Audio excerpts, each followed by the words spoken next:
तो कुछ 1100 के करीब है, जिसमें 700 सतही है और 400 के करीब भूजल, 433 शायद या 37, जो भी हमने डेटा कल रखा। तो मुझे बताइए, जो पानी की कमी है इससे कैसे निजात पाई जाए? तो 5 अगर मैं आपसे कदम पूछूं जल्दी से, 5 पहले तैयार होने चाहिए। पहले 5 सोचिए, 5 तरीके की पानी की कमी, पानी की कमी हमें किस और फोकस करने पर इशारा करती? भारत में जल की उपलब्धता की कमी हमें किस और फोकस करने पे इशारा करती है? ये मैं आपकी क्रिटिकल थिंकिंग इंप्रूव करने की एक एक्सरसाइज कर रहा हूं। तो सभी लोग, ऑनलाइन छात्र भी अगर मुझे सुन पा रहे हैं, देख पा रहे हैं, तो भारत में जो जल की मात्रात्मक, जल का जो एक मात्रात्मक संकट है, उस संकट के लिए 5 क्या होंगे? ब्रेनस्टॉर्मिंग। ब्रेनस्टॉर्मिंग का मतलब जो भी आपके दिमाग में आता है उसे जल्दी से पेपर पर लिख देंगे, इसे ब्रेनस्टॉर्मिंग कहा जाता है।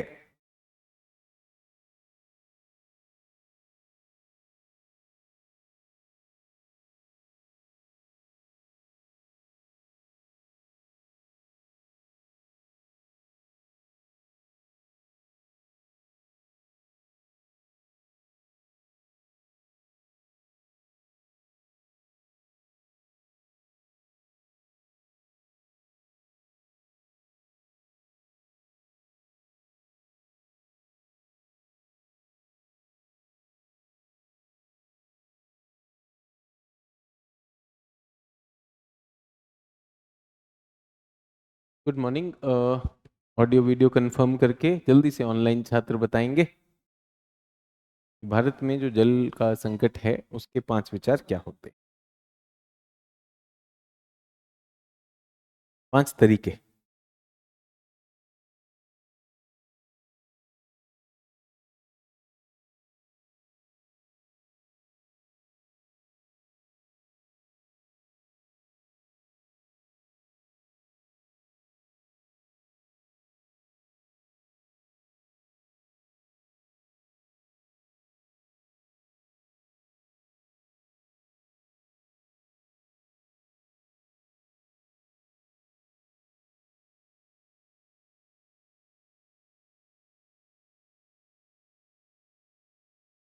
चलिए, तो जो भी बिंदु जिसके भी पास है अभी दे सकते हैं। तो जल की उपलब्धता भारत में, जल समस्या,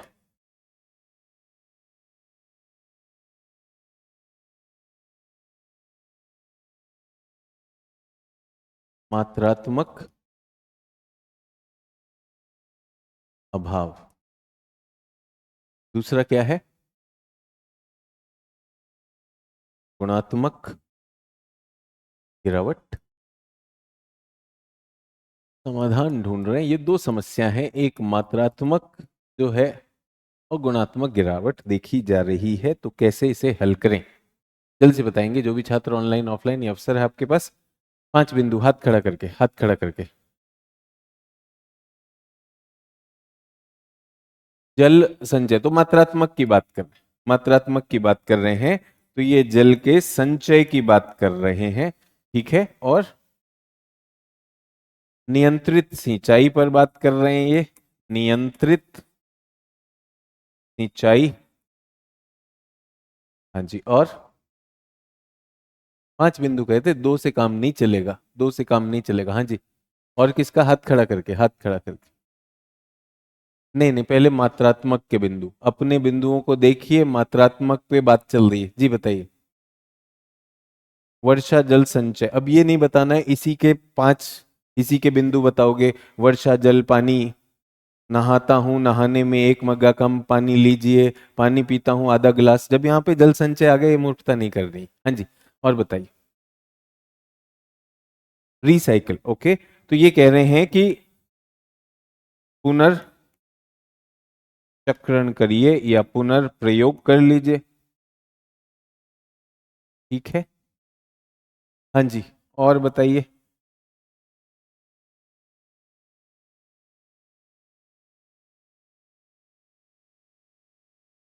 वेटलैंड का संरक्षण करेंगे।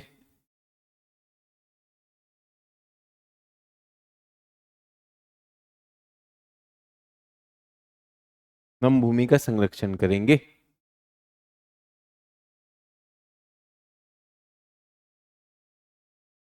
जल्दी बता दीजिए। नहर और तालाब का क्या करेंगे? नहर तालाब में संरक्षण तो नहीं होता है, लेकिन नहर तालाब तो सिंचाई के व्यवस्था है ना।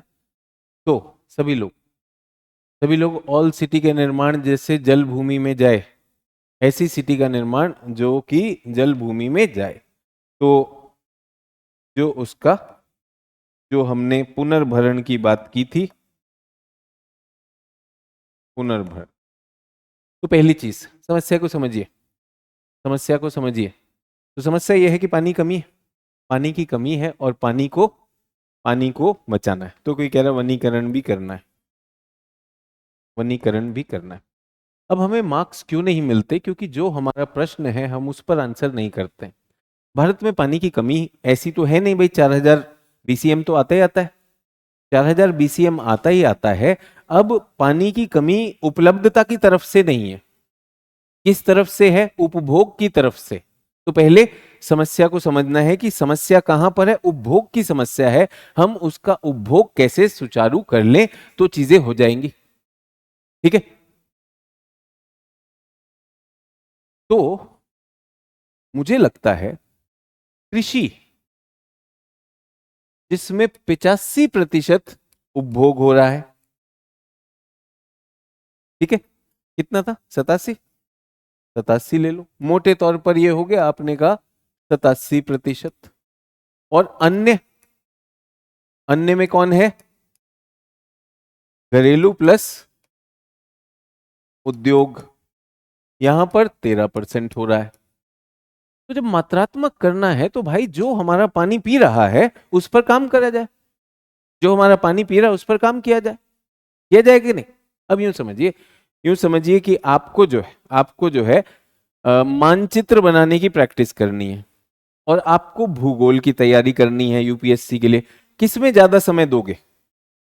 भूगोल की तैयारी या मानचित्र की प्रैक्टिस? भूगोल की तैयारी। स्वाभाविक है सर, भूगोल की तैयारी एक विषय है, बड़ा विषय है, प्रीलिम्स में भी खूब आएगा, मेंस में भी आएगा, इंटरव्यू में भी आएगा। विषय करूंगा, थोड़ा समय जब मिला फ्री टाइम में क्या कर लूंगा? फ्री टाइम में मानचित्र भी कर लूंगा। केंद्र तो यही है। तो आज जब मेरे पास पानी की कमी है तो मैं क्या कर रहा हूं? मैं जो हूं पुनर्चक्रण कर रहा हूं, जो भी पानी है उसका पुनर्चक्रण करो। कैसे करोगे पुनर्चक्रण? जल्दी बताओ, कैसे करोगे पुनर्चक्रण? कैसे करोगे पुनर्चक्रण? आपके बाथरूम में आपने पानी यूज किया, नहाने धोने सब में यूज किया। अब वो पानी कहीं जा रहा है, कहीं जा रहा है। अब उसके लिए क्या करेंगे? एक संयंत्र लगाऊंगा। संयंत्र लगाकर क्या करूंगा? वॉश बेसिन का पानी, नहाने का पानी, साबुन, डिटर्जेंट, उसको अलग करूंगा और फिर उसको दोबारा से तैयार कर लूंगा। और इसमें शौच का पानी भी है, फिर क्या करूंगा? उसे भी साफ करूंगा, उसे भी साफ करूंगा और फिर कहूंगा लो पी लो।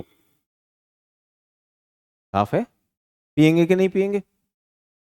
और सारी मेहनत करना चाहता हूं, गलत नहीं है, बिल्कुल सही कह रहे हो, करना चाहिए। पर मुझे एक बात बताइए, इस चिड़िया में दम कितना है? केंद्र कहां होना चाहिए? भूगोल या मैप मेकिंग? भूगोल पे ध्यान दो भाई। जब पुनर्चक्रण करूंगा, पुनर्चक्रण करूंगा, कर लोगे, मिलेगा क्या? विश्व के पास संसाधन सीमित हैं, विश्व की मांग बढ़ती जा रही है, विश्व में इमरजेंसी सामने खड़ी हुई है। हम क्या कर रहे हैं? हम ये छोटा वाला पकड़ के जो है अपना वो। और ये भी बता दूं आपको, जिस पानी को, जो आपके बाथरूम से जो पानी आता है उस पानी को ग्रे वाटर कहा जाता है। ग्रे वाटर अक्सर अक्सर जहां पे, जिन देशों में इसका पुनर्चक्रण हो रहा है उन सब क्षेत्रों में क्या होता है कि इस ग्रे वाटर को आप अपने पौधों को पानी देने के लिए दे दीजिए या भवन निर्माण में यूज कर लीजिए, पेयजल में नहीं करेंगे। बट वो सब सीमित है ना, इनके पानी में तो दिक्कत ही नहीं है। इन सब में मेहनत ज्यादा लगेगी सर। पुनर्चक्रण, पुनर्प्रयोग करूंगा, करके दिखाओ ना, कैसे करके दिखाओगे? अगली बार नहाओगे तो वो बाहर मिलता है ना प्लास्टिक की ट्यूब वाले टैंक में नहाना, फिर उसके बाद उस पानी को एकत्रित कर लेना, फिर देखना वो सब ठहर जाएगा, तुम्हारा सब जो तुम्हारा कीचड़ निकला है। उसके बाद उसका पुनर्चक्रण। किसके पास टाइम है? तुम्हारे पास एनसीईआरटी खत्म करने का टाइम नहीं है। व्यवहारिक होने की बात कर रहा हूं, ठीक है। इमारतों, इंफ्रा का निर्माण जापान की तकनीक से करें, उससे क्या हो जाएगा, जापान की तरह इमारत बनाओ, यहां पे बहाते रहो, यहां पे बहाते रहो।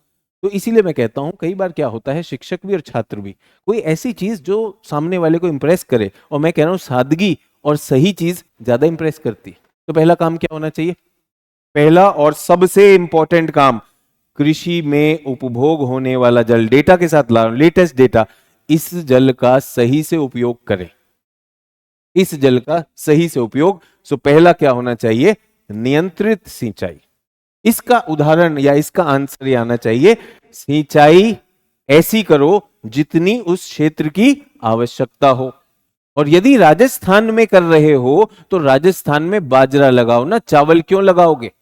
तो जो आपके जलवायु के अनुकूल है फसल का चयन भी वैसा करो।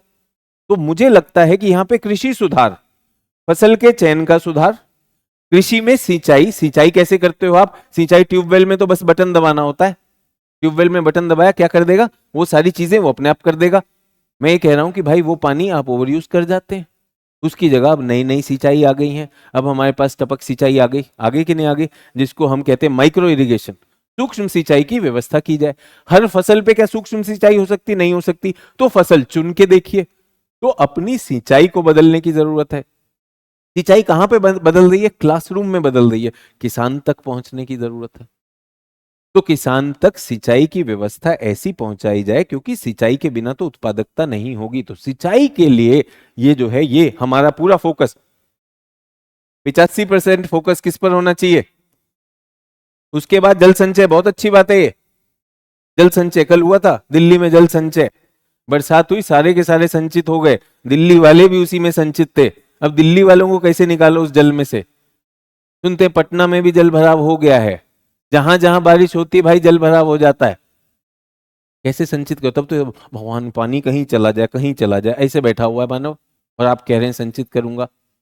संचित कहां करेंगे सर, टैंक बनाना पड़ेगा, डैम बनाना पड़ेगा। तो बताना चाहता हूं, महाराष्ट्र, कौन सा राज्य ऐसा है जिसमें सबसे ज्यादा कृत्रिम जलाशय, टैंक और वो बनाए गए हैं, महाराष्ट्र। देश में सबसे ज्यादा टैंकों वाला, बांधों वाला और कृत्रिम जलाशय जल संचय के लिए जो आपका राज्य है वो है महाराष्ट्र। और कहाँ किसान की मौत होती है, महाराष्ट्र। कहाँ सूखे की मार पड़ती है, महाराष्ट्र। तो क्या जल संचय, जल संचय बोल तो दिया, तो क्या जल संचय का मतलब टैंक बनाना है। हमारे पास लिविंग एग्जाम्पल है जो फेल हो गया। महाराष्ट्र में बारिश नहीं होती, टैंक नहीं भरता, टैंक तो बना दिया, मंत्री ने पैसा भी आवंटित कर दिया, जिसने खाना खा लिया, टैंक में पानी नहीं भर रहा है। तो टैंक बना रहे हो, टैंक में पानी भी तो भरना चाहिए। वहां की नदियां सदा निरा नदियां नहीं है, वर्षा पे आश्रित है। सीमित पानी को उपयोग क्या कर रहे हो, कपास लगा रहे हो, गन्ना लगा रहे हो, इन दोनों में बहुत ज्यादा पानी की खपत होती है। तो किसान अपने लिए जाल और फंदा बना रहा है कि नहीं बना रहा है, उसकी मदद कौन करेगा, कोई नहीं करेगा। तो आपको सिंचाई पे काम करना, और इससे सारे क्या, जब 87% समस्या यहां पर है तो इस पे ध्यान दो कि सिंचाई को सही तरीके भी दो, किसान को समझ भी दो, और ये जो संचय है, संचय को भी ढंग से किया जाना चाहिए। अब ये बताइए कि दिल्ली में जो जल भराव होता है, जल भराव क्यों हो रहा है। दिल्ली और पटना की बात करते हैं आप लोगों के सामने कि भाई तेज बारिश आई, और ये बारिश तो बहुत काम की चीज है, लेकिन ये बारिश तो हमें समस्या बना के आती है। घरों में सीलन आ जाएगी, सड़कें भर जाएंगी, गाड़ियां डूब जाएंगी, लोग भी जो है, सीवर मैनहोल खुले होते हैं, लोग हो जाते हैं। सर वहां ना कंक्रीट बिछाए हुए हैं, बहुत अच्छी बात है। तो क्या शहर में तो कंक्रीट हो गई होगा, शहर में तो कंक्रीट हो गई होगा। अब शहर कंक्रीट ना हो तो दिक्कत है, और शहरीकरण होना ही होना है, दुनिया शहरीकरण की तरफ जा रही। तो क्यों नहीं ऐसा होता कि दिल्ली में हर घर में या आवासीय परिसर में, यूनिवर्सिटी में, अस्पताल में जो उनकी छत पे पानी गिर रहा है वो सड़कों की तरफ ना आकर एक गहरे गड्ढे में उन्हीं के नीचे चला जाए। इसको कहते हैं वर्षा जल संचय। जब हर घर में, हर आवासीय इकाई में अगर वर्षा जल संचय के प्रावधान होंगे, इस तरह से रेनी कूप बने होंगे, वर्षा के कुएं बने होंगे, तो वो सारा का सारा पानी सरकार और व्यवस्था पर नहीं आएगा कि भाई आपने सड़क पे पानी नहीं हटाया, उस सबके पास जाने का रास्ता है। वरना सरकारी जो तंत्र है, सरकारी तंत्र क्या करता है, शहर को ऐसे बनाता है, शहर में हल्की सी ढाल दे देता है, पूरा शहर है तो पानी होगा तो कहां पे जाएगा, इधर जाएगा। लेकिन इधर कैसे जाएगा, इधर जाएगा, शहर के सीवेज तंत्र से जाएगा। सीवेज तंत्र तो चौक है, तो गटर तो भर गया, अब क्या आएगा, सड़क पे आएगा और जाएगा इधर ही। इसकी जगह अगर सभी घरों में या आवासीय परिसरों में या बड़े भवन सरकारी भवनों में अगर ऐसा कर दिया जाए तो काम बन जाएगा कि नहीं बन जाएगा? कॉन्क्रिटाइजेशन भी रहेगी, सांप भी मर जाएगा और लाठी भी नहीं टूटेगी। लेकिन बात क्या हो रही है, ये नेहरू की गलती है, गलती नेहरू की है। और छिछोरी बातें और छिछोरे सवाल मत पूछो हमसे, हम छिछोरे होंगे। क्लास अटेंड करवाओ, करवानी कि नहीं करवानी? बारिश के पानी का संचय करके किसी काम में भी लाया जा सकता है। चाचा पहले संचय तो कर लो, काम तो वही है। पानी का क्या करोगे, पानी आया, अब पानी से क्या करोगे? पानी से अचानक आंसर तो नहीं लिख पाओगे ना भाई। पानी के तो जो काम है वो है कि नहीं? सर वर्षा का जल सिंचित करके कहीं पे काम में लाया जा सकता है। दुनिया का पानी, दुनिया का पानी सेम पानी है, जल चक्र से ही आता है। जल चक्र आपको पहले बता चुका हूं। यूके में एक बहुत ही भद्दा और बकवास नियम पारित हुआ। यूके ने कहा कि हम जो है पुनर्चक्रित जल नहीं पिएंगे। उन्हें कोई समझाए, दुनिया का सारा जल तो पुनर्चक्रित है।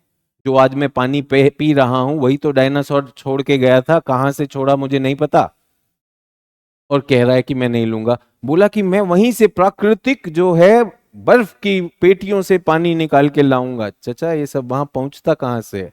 हाथी ने यहां निकाला था भारत में, फिर हाथी का उसका स्वाद रहित गंध रहित वर्जन बादलों ने बनाया और पहुंचा दिया।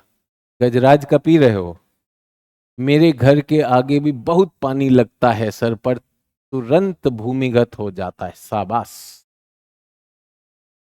लैंड अकॉर्डिंग फसल, बेटा लैंड अकॉर्डिंग फसल नहीं करना है, क्लाइमेट अकॉर्डिंग, जलवायु अकॉर्डिंग फसल। अच्छी बात यह है कि आप प्रयास कर रहे हैं और मेरा संदेश आप तक पहुंच रहा है, ठीक है। तो जहां समस्या हो उसको पहले करें। तो बहुत सारे लोग क्या करते हैं, बहुत सारे लोग क्या करते हैं, यूपीएससी की तैयारी में अपनी प्राथमिकताओं को निर्धारित नहीं करते। प्राथमिकता क्या होनी चाहिए? जो चीज प्राथमिक है उसे देख नहीं रहे। सर करंट अफेयर्स मारा, करंट अफेयर्स, भाई आपने क्या इतिहास पढ़ लिया है? क्या आपने अर्थव्यवस्था पढ़ लिया है, उसके स्टैटिक पॉइंट पढ़ लिया, तभी तो जाके करंट अफेयर्स को। क्या आपके पास केक है? केक में नहीं सर, करंट में मुझे डर लगता है। तो ये सब चीजें चलती रहेंगी, ठीक है। तो आशा है आपको समझ में आएगा संचय के लिए। अब समस्या ये है, दूसरी समस्या प्रदूषित है। जल क्या है? प्रदूषित है। प्रदूषण का समाधान क्या होगा? उसमें भी कृषि पर ध्यान देना है। प्रदूषण का समाधान क्या है? अब दूसरे पर आगे जल्दी से बताइए, प्रदूषण का समाधान क्या है? बहुत बढ़िया, आप लोगों ने मात्रात्मक मुझे बताया। प्रदूषण के चलिए 4 बिंदु, 4 बिंदु सभी लोग सोचकर,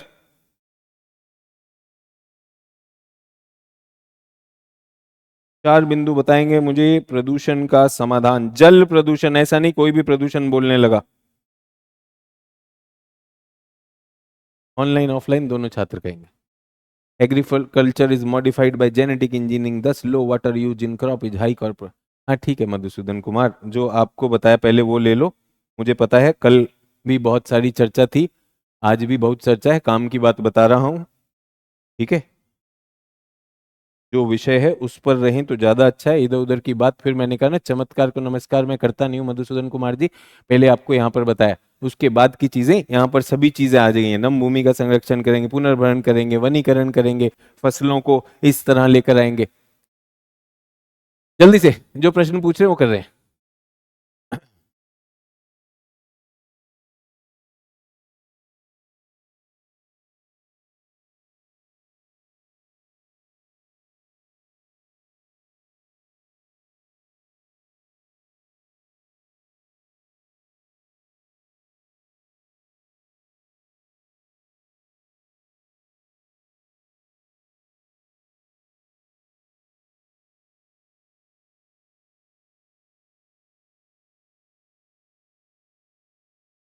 रसायनों का कम उपयोग करेंगे, उद्योग यूरिया डैप से प्रदूषण करेंगे, कृषि में जैविक खाद डाल देंगे कृषि में। डालिए, अच्छी बात है। नदियों के पानी को गंदा ना करें, वाह कितना गहरा सवाल कहा। कहाँ डालोगे अपना कचरा भाई? उद्योग में उपयोगी पानी 50 पानी दूषित है, रिसाइकिल कर ध्यान दीजिए, लोगों की समझ विकसित करिए। चलिए ठीक है।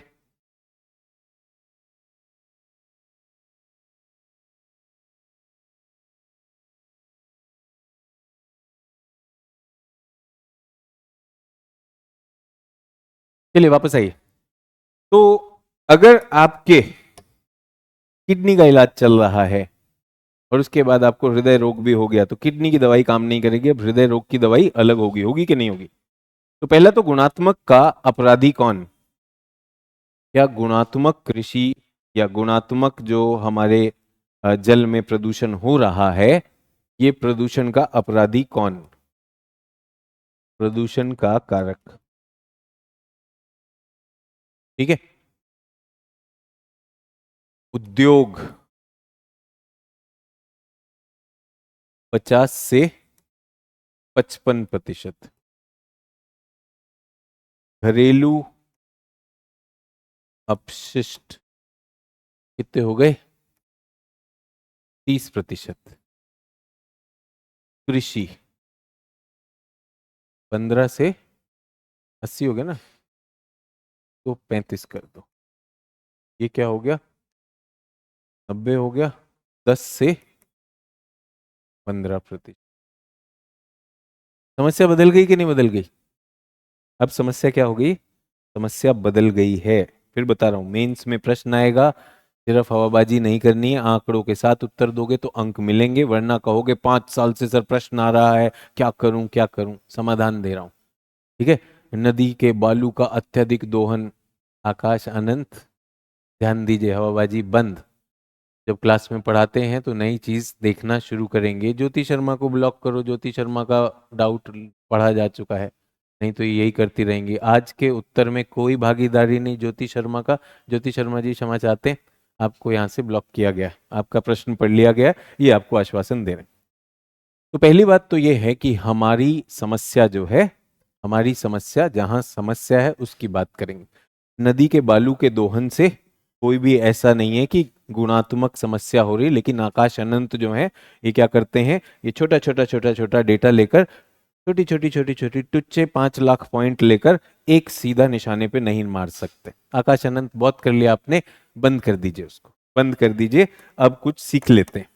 तो सबसे ज्यादा कारक किसका है? औद्योगिक औद्योगिक प्रदूषण सबसे बड़ा कारक है। और इसका कारक है कि जो इसके प्रदूषक हैं, एक तो ये संघनित है। संघनित का मतलब एक ही जगह पर होगा, उद्योग तो सब जगह पर नहीं है, उद्योग सब जगह नहीं, एक ही जगह पे औद्योगिक क्षेत्र है। औद्योगिक क्षेत्र में क्या हो जाएगा, वहां पर बहुत सारा रसायन आ रहा है, अपशिष्ट आता जा रहा है, आता जा रहा है, आता जा रहा है। एक बहुत ही पुरानी कहावत है कि जो है, solution to pollution is dilution. Solution to pollution is dilution. प्रदूषण का समाधान डाइल्यूशन है। डाइल्यूशन का मतलब विरल कर देना, फैला देना। उद्योग में ये दिक्कत हो जाती है, उद्योग में दिक्कत हो जाती है, ठीक है। तो जब दुनिया ही एक बिंदु से बना है, सिंगुलैरिटी, तो यूके वाले तो समझ नहीं आ रहा है। पहले मुझे अनसिविलाइज बोलते थे, अब खुद ये लोग क्या हैं। तो ये करना बंद करेंगे। ये अमेरिका हमको क्या समझता था, हमने दिखा दिया। जीशान रजा, इस पर आ जाओ। यूके वालों की बेइज्जती करना बंद करो। जीशान रजा, हिंदुस्तान में इज्जत कमाने वाला काम करो बेटा। जो आपसे मुद्दा बात कर रहे हैं वो है ना। लिख रहा है सर मुझे ब्लॉक मत करिएगा, मैं जरा यूके वालों को बोलना चाहता हूँ, सब तो सिंगुलैरिटी से बना है। हो गया आध्यात्मिक पक्ष। अब जरा उत्तर दे दो। जुशान रजा ब्लॉक नहीं कर रहे हैं, आपसे रिक्वेस्ट है, जैसे आपने कहा सर प्लीज ब्लॉक नहीं करिएगा, प्लीज क्लास पे फोकस करिए। यूके वालों को जरा एक रील बना दो, तुम भी वायरल हो जाओगे। यूके वाले हमें क्या समझते थे, दिखा दिया हमने, ठीक है। यहीं से जो बैठे बैठे, जो घर बैठे बैठे ना, ये ब्रह्मोस छोड़ रहा है, ये इधर छोड़ रहा है, यूट्यूब पे बैठे बैठे जो हवा में कर रहे हो, यहाँ उत्तर दे दो। औद्योगिक प्रश्न प्रदूषण में क्या दिक्कत है? एक ही जगह पे संघनित है। Solution to pollution is dilution. नदियों में, भारत की नदियों को बहुत ही पवित्र नदियां कहा गया। गंगा जो है, गंगा जो है लोगों के पाप धोती, गंगा में स्नान बहुत बड़ी बात है कि नहीं? लेकिन गंगा को थोड़ी पता था इतनी आबादी होगी। जब आबादी इतनी ज्यादा हो जाती है और वो उस जल को प्रदूषित करने लगते हैं, गंगा मैया ने कहा कि ये आएंगे स्नान करेंगे, पाप धुल जाएगा। स्नान करने से पहले भैया दुनिया का तेल लगा रहा है। तेल लगा के स्नान काहे करने को कहा? गंगा माँ को स्पर्श तो करने दो। ये तो केमिस्ट्री है। तेल जो है हाइड्रोफिलिक हाइड्रोफोबिक से बना होता है। अगर आपके कपड़ों में तेल चला गया तो उसको साबुन से उतार सकते हैं। तो माँ गंगा में स्नान लेने से पहले वो जो चंपक तेल लगाया, वो तो सुरक्षा कवच लेकर जा रहे हो।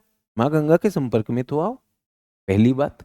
दूसरी बात, माँ गंगा के पास जितना भी, जहां जहां नदी बहेगी, वहां वहां उस गांव, उस कस्बे, उस शहर का शौच और अपशिष्ट, तरल अपशिष्ट गंगा माँ में डाल दो। आबादी बढ़ती जा रही, और पहले एक नाला था, दो नाला था, तीन नाला था, चार नाला था, उसी शहर से 20 नाले आ रहे हैं। समस्या हो गई कि नहीं होगी? क्या समस्या होगी? Solution to pollution is dilution. नदियों के पास इतना स्ट्रॉन्ग पारितंत्र होता है कि नदी खुद को ही स्वच्छ कर सकती है।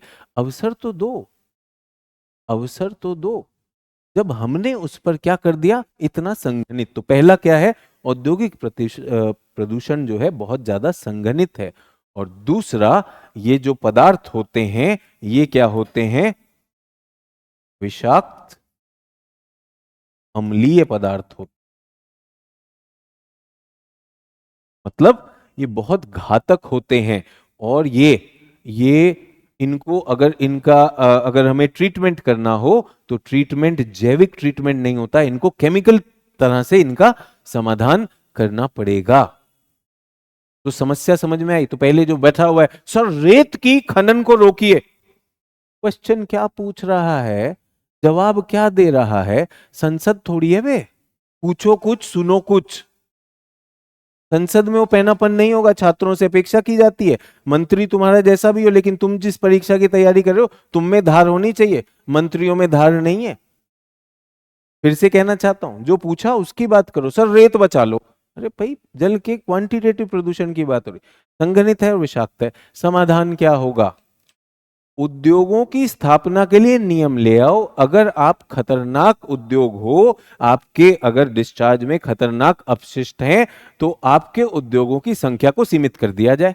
इस नदी के किनारे इतने क्षेत्रफल में इससे ज्यादा संयंत्र नहीं आएंगे। समझ में आया कि नहीं आया? स्पेसिफिक बता रहा हूं, उत्तर के अंक मिल जाएंगे, वरना बातें करने वाले तो बहुत हैं। बहुत सारे लोग मुख्य परीक्षा देते पास नहीं होते कि भाई वहां पर पहला नियम आया, उद्योगों का स्थानीकरण नियंत्रित करिए।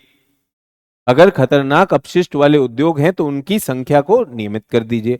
दूसरी चीज, अगर आपके अपशिष्ट ऐसे निकलते हैं जो जहरीले हैं, तो आप पे नियम होना चाहिए उपचार का, कि अगर ये वाला उद्योग है तो इसको परमिशन तभी मिलेगी जब इसके पास अपशिष्ट उपचार उपकरण है।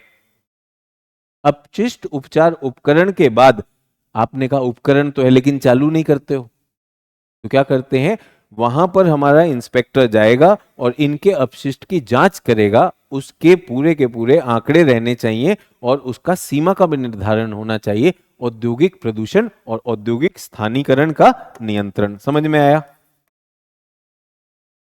औद्योगिक हानिकरण व अपशिष्ट निवारण का के नियम। स्पेसिफिक बता रहा हूं, 50% प्रदूषण तो ये रोक देगा। अब आते हैं कौन? आप और मैं। घरेलू, घरेलू में क्या हो रहा है? एक तो सामान्य जो हम चीजें डाल रहे हैं पानी में, जो हम डाल रहे हैं, हमारी रसोई से बहुत सारी चीजें आती हैं। रसोई से आता है कि नहीं? खाना बनेगा, उसमें तेल होगा, बाकी चीजें होंगी, फल कटेंगे, सब्जी कटेंगी, वो सारी चीजें। एक वहां से आता है और एक आता है ग्रे वाटर। कहाँ से आता है? हमारे बाथरूम से, शौचालय से, वॉश बेसिन से, है कि नहीं? आना चाहिए। अब इनको क्या करें? इनको क्या करें? एक बहुत ही मशहूर चीज बताई अभी मैंने आपको, क्या बताया? पहला क्या बताया? Solution to pollution is solution. एक और मशहूर चीज बताता हूं, एक नियम है,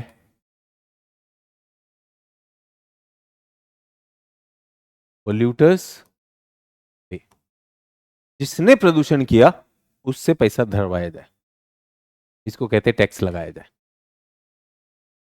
अब दिक्कत क्या होती है बताता हूं, विकासशील देशों में भारत सरकार ने मान लीजिए, भारत के तटों को साफ रखने का इरादा किया, और वहां पर एक उद्योगपति एक संस्थान, एक वो कोई चीज लगाता है जिसमें पानी आ रहा है, और पानी में पानी के जहाज आ रहे हैं और तेल ला रहा है, और उस तट पर सारा का सारा क्या हुआ, तेल का रिसाव हो गया, पूरा का पूरा तेल प्रदूषित हो गया कि नहीं, वो सारा क्षेत्र, उसका जल भी, उसका क्षेत्र भी, सब कुछ तेल से प्रदूषित हो गया।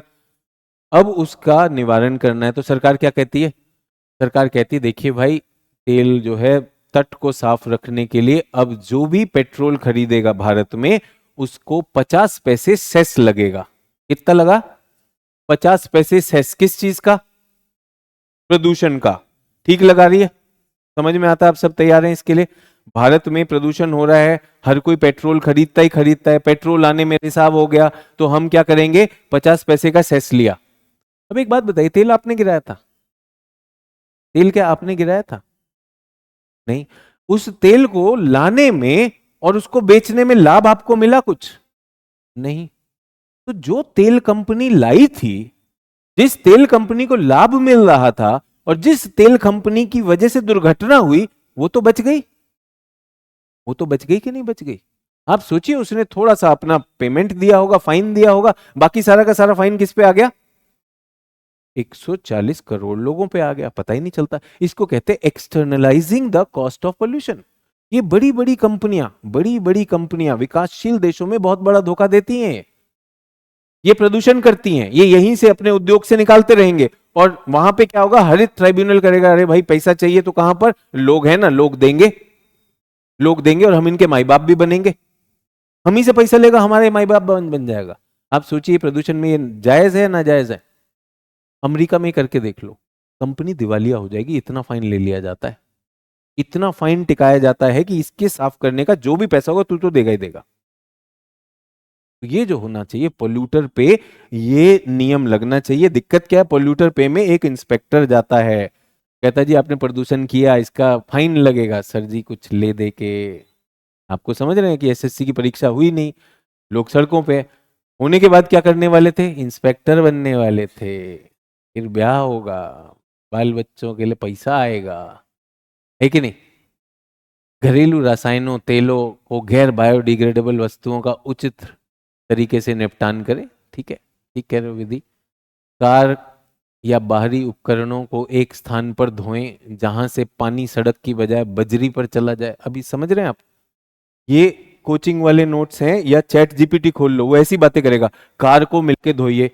अबे कार होगी तब ना धोइएगा, पूरे देश में बेचारा कार नहीं दिया। विधि शर्मा का पॉइंट आपने देख लिया, कार को बाहरी उपकरणों के साथ एक ही जगह पर धोएं। ये बताइए चैट जीपीटी का आंसर है कि नहीं? ईमानदारी से बताइए, आपका शिक्षक आपसे बात कर रहा है, वो बता रहा है कि समस्या क्या है, समस्या को एक एक पकड़ के चुन चुन के मारेंगे, कार सारी एक साथ धो दो, उससे क्या बचेगा? अच्छा, कार को एक साथ धोया तो क्या बचेगा? पानी बचेगा, लेकिन ये तेरा पे काम करो, वहां पे ये करना था, वो नहीं था। तो चैट जीपीटी चैंपियंस वापस आ जाओ, वापस आ जाओ, मौका है, अवसर है, आपका शिक्षक आपके चैट भी पढ़ता है, आपको भी विकास करने का मौका दे रहा है। इंप्रेस काहे कर रहे हो? अब तो फजीयत हो गई, कार धो रहे हो। कार धोएं जहां से पानी सड़क की बजाय बजरी और घास में चला जाए। सारे पहले तो कार लाओ, अगर आपके पास कार नहीं, तुम पहले ही बेकार हो। ठीक है, ये मोटरसाइकिल पे लागू नहीं होता, विधि शर्मा के अनुसार ना साइकिल पे लागू होता है। कारें आनी चाहिए पहले, फिर कारों को धोया जाए, और ऐसी जगह ना धोया जाए, वैसी जगह धोया जाए जहां पे घास हो और बजरी में जाए, और फिर जो है फोटो खिंचवा ली जाए, है कि नहीं? कार को गांव की नदियों और तालाबों में धोया जाता है सर, उससे प्रदूषण फैलता है। विधि शर्मा, कौन गांव में यार कार जा रही है यार? एक कार पे काहे फंसी हो बिटिया? ये तो कार पे ही अटक गई। यूपीएससी वाला जब आंसर पढ़ता होगा ना, हंस हंस के लोटपोट हो जाता होगा। जिसको पास करना है वो तो है, उसकी तो इज्जत होती होगी, भाई ये आंसर लिखा है, बाकी अरे अरे एक और चंपक, अरे वाह, ऐसे पढ़ता होगा आंसर। और यहां पर आकर भाई चैट का मौका बड़ी बड़ी हाँक रहा है, शिक्षक आपको सटीक उत्तर दे रहा है कि भाई ये समस्या है, इसका समाधान करो एक एक करके, इसको पकड़ लो, अगर पोल्यूशन करता है भ्रष्टाचार मत करो, ये करो, यहां पर वो कर लो। लेकिन लगा है कार धुलवाए, बिटिया बाल नहीं धोगी क्या, बाल और शैम्पू वो भी तो जाता है ना। तो बाल और शैम्पू कहाँ होना चाहिए, नदी किनारे जहां पे घास और बजरी हो, ताकि आपका शैम्पू जब धुल गया तो वो बजरी में शैम्पू का झाग फंस जाए, पानी नीचे जाकर भूजल को वो कर दे। और कह सकता हूं ज्यादा शैम्पू की खपत ज्यादा लंबे बालों वालों में ही हो रहे हैं। मेरा ये मानना है, मैं किसी इसमें पुरुष और स्त्री नहीं करना चाहता हूं, अधिकांशतः लड़कों के बाल अपेक्षित होते हैं, छोटे रखेगा, लड़कियों के बाल में ज्यादा शैम्पू की खपत हो रही है। तुम्हें मजा लेना आता सुबह सुबह, तो मैं नहीं ले सकता हूं क्या? तुम तो सेवन करके आते हो, मैं तो पढ़ के आता हूं। ठीक है, सर तो रोस्ट कर देते हैं, तुम छोड़ोगे तब ना। तुम मुझे पूरा यूपीएससी के इवेल्युएटर का मौका देते हो तो मैं पूरा आनंद लूंगा ही लूंगा। मुझे कोई चुटकुला और जो है भोजपुरी गाना गाने की क्या जरूरत है, तुम ही दे देते हो मुझे। मेरा आनंद इसी में हो जाता है। हाँ जी, घरेलू में क्या करना है, घरेलू में टैक्स लगाया जाए, पॉटी टैक्स। भाई साहब निर्मला ताई ने हर चीज पे टैक्स लगा रखा है, एक जगह तो चैन से बैठा करते थे, उसका भी अगर उठाने लगी। और आपने देखा है भारत में अगर सुलभ शौचालय पे वो 1 रुपया मांग ले तो लोग सुलभ शौचालय के बाहर उसी की दीवार पे सुलभ कराते हैं, 1 रुपया नहीं देते हैं। ये गड़बड़ है भाई,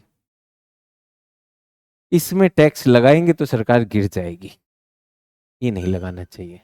और कोई भरोसा नहीं, लगा दे, क्या पता देशभक्ति के नाम का लगा दे, नेहरू ने लगाया हम लगाएंगे, पेट साफ करना टैक्स, देश में आपका योगदान हो जाएगा। तो घरेलू में क्या होना चाहिए भाई, देखिए शौच का निपटान होना, तो शौच का उपचार होना चाहिए, तो सीवेज जो है सीवेज का उपचार होना चाहिए। रोजी बोले सर एक नहीं 5 रुपया ले रहा है, बताओ, एक में तो हम दीवार यूज कर लेते, 5 में तो हम जंगल की तरफ चले जाएंगे, 5 कौन दे रहा है बे, अब हम जा रहे हैं। ठीक है, वापस आते हैं घरेलू। तो यहां पर एक तो आपका जैविक व अजैविक अपशिष्ट को सेपरेट करना चाहिए। ये दो, मशीन बंद हो गई, मिट गया। जैविक और अजैविक अपशिष्ट को क्या करना चाहिए, सेपरेट करना चाहिए। तो सबसे बड़ी समस्या जो आई है, मैं आप लोगों को बताना चाहता हूं, घरेलू अपशिष्ट में, घरेलू अपशिष्ट के लिए भारत सरकार में, यहां मैं दिल्ली की बात करता हूं, कचरा उठा के ले जाया जाता है, तो उसको क्या करना होता है, संयंत्र में डालना होता है। तो संयंत्र की दिक्कत है, संयंत्र कहता है सूखा कचरा डालोगे तो मैं साफ कर सकता हूं, गीला डालोगे तो मैं साफ कर सकता हूं, मिला के डालोगे तो नहीं होगा। और हम अपना कचरा कूड़ेदान में क्या करते हैं, एनसीईआरटी पढ़ते पढ़ते गुस्सा आया, फाड़ के फेंक दिया एनसीईआरटी, वो क्या है, कागज है, कागज के बाद उसके बाद क्या किए, राजमा चावल खाए, राजमा बची उसी में डाल दिया। अब एनसीईआरटी और राजमा का घोल कहां जा रहा है, कूड़े में जा रहा है, उसका कोई उपचार नहीं। तो पहला क्या होना चाहिए, सेग्रीगेशन ऑफ वेस्ट, बहुत ज्यादा इंपॉर्टेंट है। अगर सेग्रीगेशन नहीं होगा तो उपचार नहीं होगा। आप मुझे बताइए, आप जिस शहर में रहते हैं क्या वहां पे सेग्रीगेशन हो रहा है, नहीं हो रहा है, तो आपके शहरों में कूड़े का ढेर लगना बहुत ही स्वाभाविक है। जायज बात कर रहा हूँ, ये नहीं कह रहा हूँ कारों को यहाँ पे धोइए या फिर बालू को रोकिए, ईमानदारी से बता रहा हूँ, ये पॉइंट है। शहरों में जो ये जलाशयों में जाएगा, ये कहाँ जाएगा, अपशिष्ट का निवारण होना है, ये निवारण नहीं होगा तो ये कहाँ जाएगा, नदियों में जाएगा, जलाशयों में जाएगा, वहां प्लास्टिक की बोतल पहुंचेगी, बहुत सारी चीज पहुंचेगी, वो उसे ब्लॉक भी करेगा। तो जब बारिश होगी तो बाढ़ भी आएगी। और दूसरी चीज, शौच के लिए टैक्स तो नहीं लगा सकते, शौच उपचार के लिए क्या होगा, तो मुझे लगता है कि इसके लिए आता है सीवेज ट्रीटमेंट प्लांट। क्या आता है, सीवेज ट्रीटमेंट प्लांट, शौच उपचार संयंत्र, इसको एसटीपी कहते हैं। ये महंगा होता है, आप अपने घर में नहीं लगा सकते। बट अगर आपके मोहल्ले के, अगर आपके सेक्टर के लोग अगर चाहें तो सारे सामुदायिक रूप से अपना एक सीवेज ट्रीटमेंट प्लांट लगा सकते हैं। लगा सकते कि नहीं लगा सकते?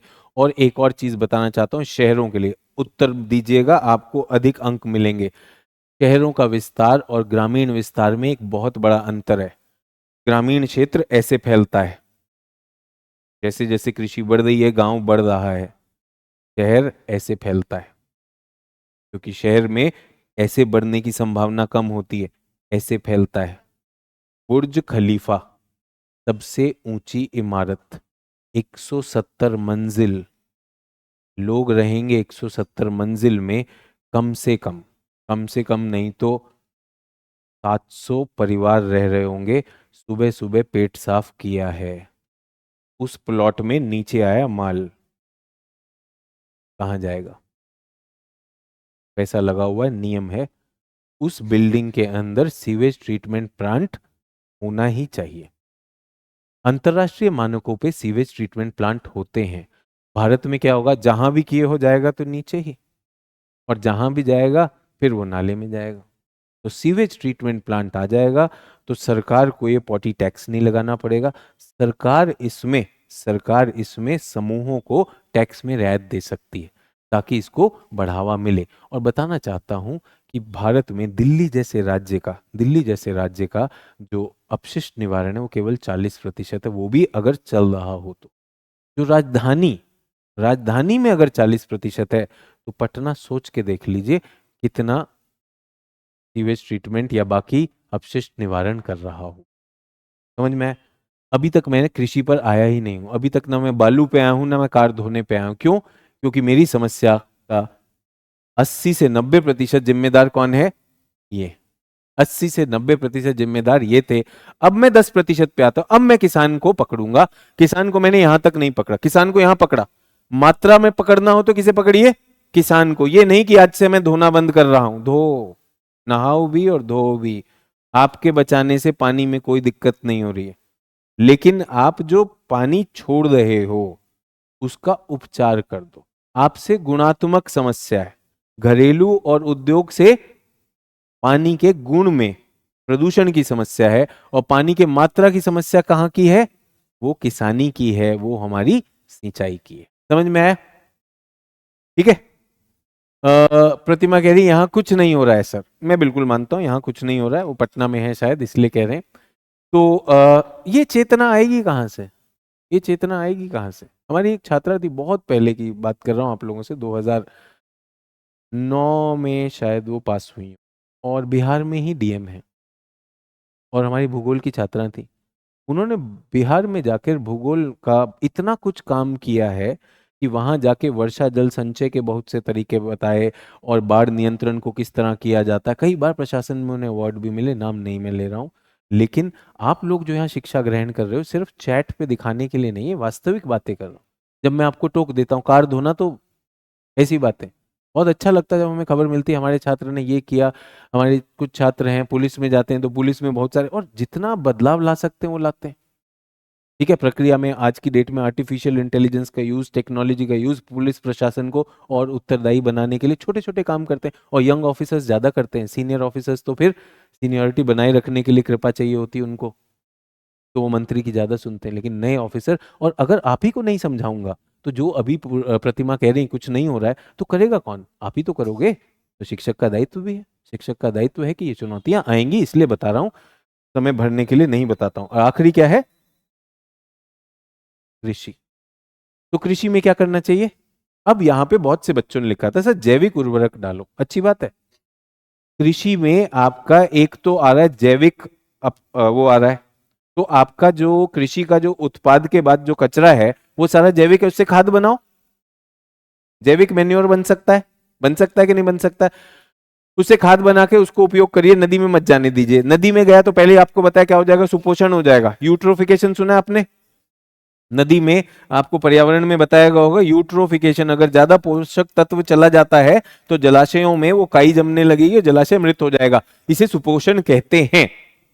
दूसरी चीज, आपके पास अगर उर्वरक हैं तो केमिकल उर्वरक हैं, केमिकल पेस्टिसाइड हैं, कीटनाशक हैं, तो उनका क्या होना चाहिए, उनकी जगह पर आप जैविक का प्रयोग करना धीरे धीरे धीरे धीरे, एकदम से नहीं हो सकता। जो श्रीलंका ने गलती की थी वो भारत को भी नहीं करनी चाहिए कि रातों रात कह दिया कल से ना जैविक, कल से सिर्फ जैविक उर्वरक और जैविक कीटनाशक ही होंगे। धीरे धीरे करना चाहिए, हो जाएगा। तो गांव में गड्ढा वगैरह भी तो हो सकता है, बिल्कुल हो सकता है। लव कुश, अब एक बात बताइए, क्या मैं आपको उपचार की तकनीकें बता रहा हूँ? ये तो साइंस एंड टेक का टीचर बताएगा ना। मैं तो आपको मुद्दा बता रहा हूँ, वो क्या है। उपचार के बहुत सारे तरीके हो सकते हैं, वो मेरा आज का विषय है नहीं। तो जी, हमारी तरफ पानी में आर्सेनिक है, हाथ पैर में भी बहुत दिक्कत होता है। तो अब मैं बताना चाहता हूँ कि हमारे पास ये जो जल रिसाव से भूजल बताया था, तो सतह में अगर हमारे पास पानी में केमिकल है तो उसका रिसाव होकर कहाँ चला जाएगा, वो हमारे भूजल स्रोतों में चला जाएगा। भूजल स्रोतों में गया तो हमारे पेयजल में आएगा। एक तो ये। दूसरा, मैं आपको ये भी बताना चाहता हूँ खुशबू कुमारी जी, थोड़ा सा आप सबको भूगोल से परिचित कराता हूँ। कुछ जगह पे ना चट्टानें ही ऐसी हैं जिनमें आर्सेनिक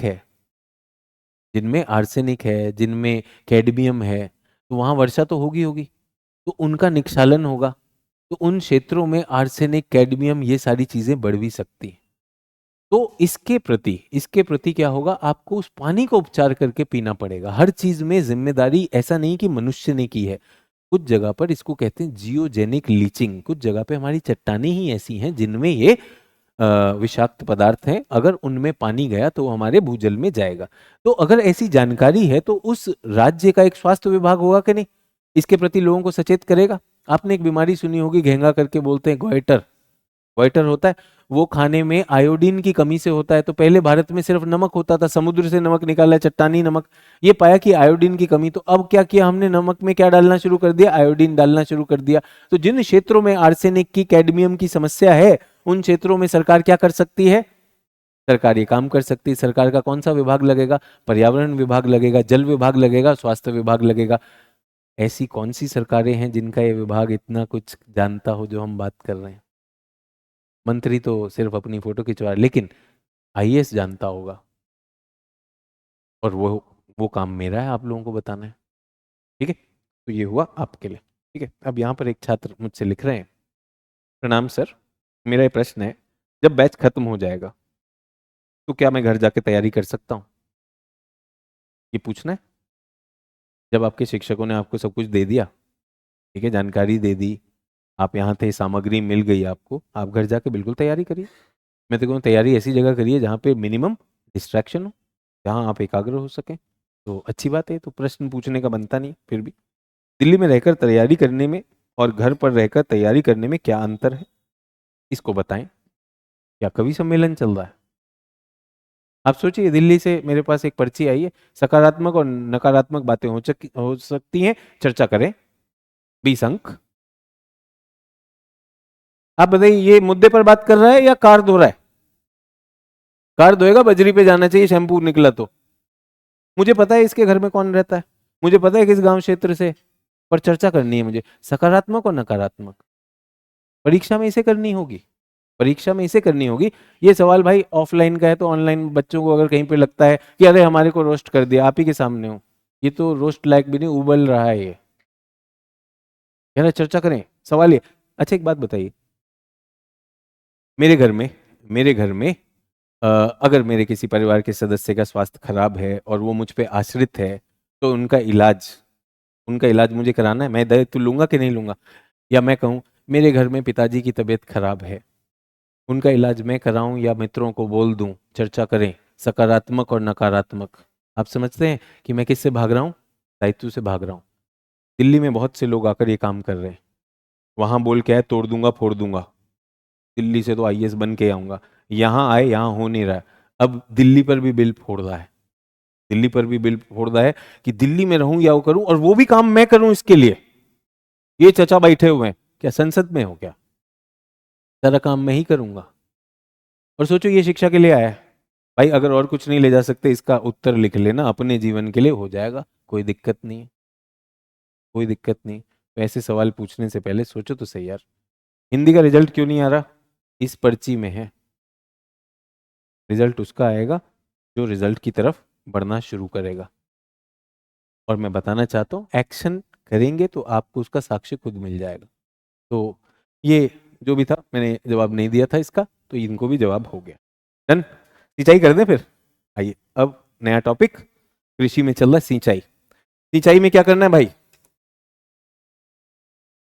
सिंचाई, भारतीय कृषि की बात हो रही है और सिंचाई, भारतीय कृषि की बात हो रही और सिंचाई। तो ये जो सिंचाई होती है ये क्या होती है, जल्दी से लिखेंगे सिंचाई। तो पहली बात तो यह है कि सिंचाई एक बहुत महत्वपूर्ण आवश्यकता पूर्ति करती है। किस चीज की पूर्ति करती है? किस चीज की करती है? फसल को पानी चाहिए, जल की उपलब्धता चाहिए। फसल को कुछ समय में चाहिए, कई बार बुआई में चाहिए होता है, कई बार उसको पकने के समय चाहिए होता है। किसी भी फसल को कटाई के समय बहुत पानी नहीं चाहिए होता है। अब वो तैयार हो गई, बहुत पानी उसका क्या कर सकता है? नुकसान कर सकता है। लेकिन कुछ फसलें, जैसे अगर हम धान की रोपाई कर रहे हैं तो उसकी जो पौध तैयार होती है किसमें होती है? पानी में तैयार होती है, तो वहां पानी ज्यादा चाहिए। ठीक है। अब जो हमारी गेहूं की फसल है वो बहुत ज्यादा पानी नहीं लेती है, लेकिन वो चाहता है कि भाई थोड़ा थोड़ा पानी छिड़काव होता रहे। तो गेहूं रबी की फसल है, तो हमारे उत्तर भारत में जब हमारे पास शीत ऋतु में जो वर्षा होती है, हल्की सी फुहार आती है, उस पे ठीक है। अगर बहुत ज्यादा वर्षा होगी तो गेहूं भी तबाह हो जाएगा। गेहूं सरसों अगर फसल तैयार हो, ओलावृष्टि हो गई तो क्या हो जाएगा? तबाह हो जाएगा। तो ये जो बात है कि फसल के पानी, पानी फसल की एक अहम आवश्यकता है, और उस तक पहुंचाना एक तो प्रकृति दे रही है, एक कृत्रिम रूप से जब पहुंचाया जाता है वो कहलाता है सिंचाई। सिंचाई की व्यवस्था हमने की। सिंचाई ठीक उसी तरह से है जैसे कि आप लोगों को, आप जीवित हो, आपको पानी की आवश्यकता है। ठीक है। उसी तरह से पौधा भी जीवित है, उसको भी पानी की आवश्यकता है। तो अगर आप उस उद्योग में हैं कि आप पौधे को ही पालते हैं, तो आप पे क्या आ जाता है? पानी का प्रबंध करना ही करना है। पानी का प्रबंध पारंपरिक रूप से, पारंपरिक रूप से अगर मैं प्राचीन काल से कहूं, पारंपरिक रूप से एक सामुदायिक गतिविधि हुआ करता था। ठीक है। तो वहां पे क्या होगा? पूरा एक समुदाय मिलेगा, समुदाय मिलकर जो है अपनी सिंचाई की व्यवस्था करेगा। सामान्यतः सिंचाई कैसे होती थी कि आप जो है, एक सीमित क्षेत्र होता था गांव में, दो तालाब खोल दिए जाएंगे। एक खोदा है किस लिए? गांव के पानी की आवश्यकताओं के लिए, पीने की आवश्यकताओं के लिए। और दूसरा किस लिए खोदा है? कृषि की आवश्यकता। तो कृषि जो है फसलों जहां पर हो रही है वहां पर हो जाएगा। नहीं हुआ तो क्या हो जाएगा? कुआं खोद दिया जाएगा। तो तालाब क्या है? सतही जल से आपको सिंचाई करवाने में मदद करेगा। और कुआं क्या है? कुआं जहां पर भूजल है, भूजल तक पहुंच जाएंगे। दक्षिण भारत में जो मैंने आपको भूगोल बताया है, ठीक है, एग्रीकल्चरल एक्टिविटी में जल को ह्यूमन रिसोर्स मैनेजमेंट किया जा सकता है। जिशान तुम वाकई में यूके के ही हो। यूके को और ना करो, मेरी बात सुन लो, जरूरी नहीं है बताना है। ठीक है, बता देंगे हम यूके को, हो गया। तो दो चीजें हो गई, एक तो तालाब बना देंगे या फिर कुआं खोद देंगे। अब दक्षिण भारत में जाते हैं। मैंने आपको भूगोल में बताया है कि अ, वहाँ की चट्टानें जो है कठोर चट्टानें, वहाँ की चट्टानें मेटामॉर्फिक चट्टानें। तो वहाँ जल का रिसाव नहीं होता, तो भूजल के संसाधन नहीं है, और वहाँ वर्षा भी नहीं आती। सोचिए तेलंगाना, मराठवाड़ा, विदर्भ, ये जो वृष्टि छाया क्षेत्र हैं, तो ना इनमें तालाब काम कर रहा है, ना इनमें कुआं काम कर रहा है। तो दक्षिण भारत में इन्होंने एक नई विधा बनाई। वो क्या बनाई? इन्होंने बनाने शुरू किए टैंक। तो ऊंचा पर्वत है, पर्वतीय क्षेत्र पे इन्होंने क्या किया? एक टैंक बना दिया, बड़ा सा टैंक बना दिया। सामुदायिक रूप से बनाया, सामुदायिक रूप से बनाया। उसमें वर्षा का पानी होता है, उसका जल संग्रह हो जाता है, और टैंक से क्या किया? एक हल्की सी नहर निकाल ली। इस तरह से सिंचाई होती थी। अब आप सोचिए, मुझे नहीं पता कितने लोगों ने यहाँ कुएं से पानी निकाला है, कुएं से, बाल्टी से पानी निकाला है। तो क्लास के कुछ 10-15% लोगों ने ये अनुभव किया। आसान होता है? मेहनत लगती, मेहनत लगती है यार एक बाल्टी को खींचने में। पहले मनुष्य ऐसे खींचता था, अब हमने पुली लगा दी है, पुली से खींच लेते हैं। वो सब आपने सिंपल लीवर में देखा। तो अब आप सोचिए कि अगर वो बाल्टी आपको नहाने के लिए पानी चाहिए था, खाना बनाने के लिए चाहिए था, तो कोई दिक्कत नहीं। अगर आपको 1 एकड़ फसल की सिंचाई करने के लिए चाहिए था, तो बाल्टी देख के भाई साहब दिल का दौरा पड़ जाएगा। पूरा परिवार लग जाएगा, खींच रहा खींच रहा खींच रहा है, और पौधे कह रहे हैं कब लाएगा। तो इसके लिए हमने क्या किया? हमने एक और निर्माण किया जिसे रहट कहते हैं। तो हमने क्या किया, मनुष्य तो नहीं कर सकता, हमने वाटर व्हील बनाया। एक चक्का है जिस पे जानवर घूमता जा रहा घूमता जा रहा, वो चक्का किस में घुसा हुआ है, गियर से बाल्टियां लगी हुई हैं, और आप देखेंगे कि जैसे जैसे जानवर चक्कर लगाता जाता है रहट पे, तो क्या होता है, कुएं का पानी ऊपर की ओर उठता है और एक नहर में गिरता चला जाता है। अब इससे सिंचाई बेहतर हो गई कि नहीं होगी? लेकिन ये भी कहीं ना कहीं श्रम बल ले रहा है। पहले हमारा श्रम बल था, फिर किसका हो गया, पशु का हो गया।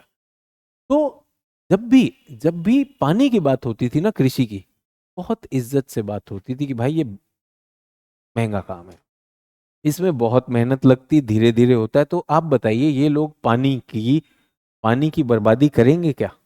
ये लोग बहुत ख्याल से रखते थे, बहुत ज्यादा ख्याल से रखते थे। इनकी फसलों में पानी सीमित होता था, क्योंकि सिंचाई का मतलब ही है कृत्रिम रूप से फसल तक पानी पहुंचाना। खूब प्यार से अपने संसाधन बनाते थे और उसका संरक्षण भी होता था, कोई उसे तबाह नहीं कर सकता था। आज से कुछ 150-200 साल पहले, 150-200 साल पहले राजाओं ने और सरकारों ने लोगों को एक प्रपोजल दिया कि सिंचाई हम देख लेंगे, आप हमें टैक्स दे देना।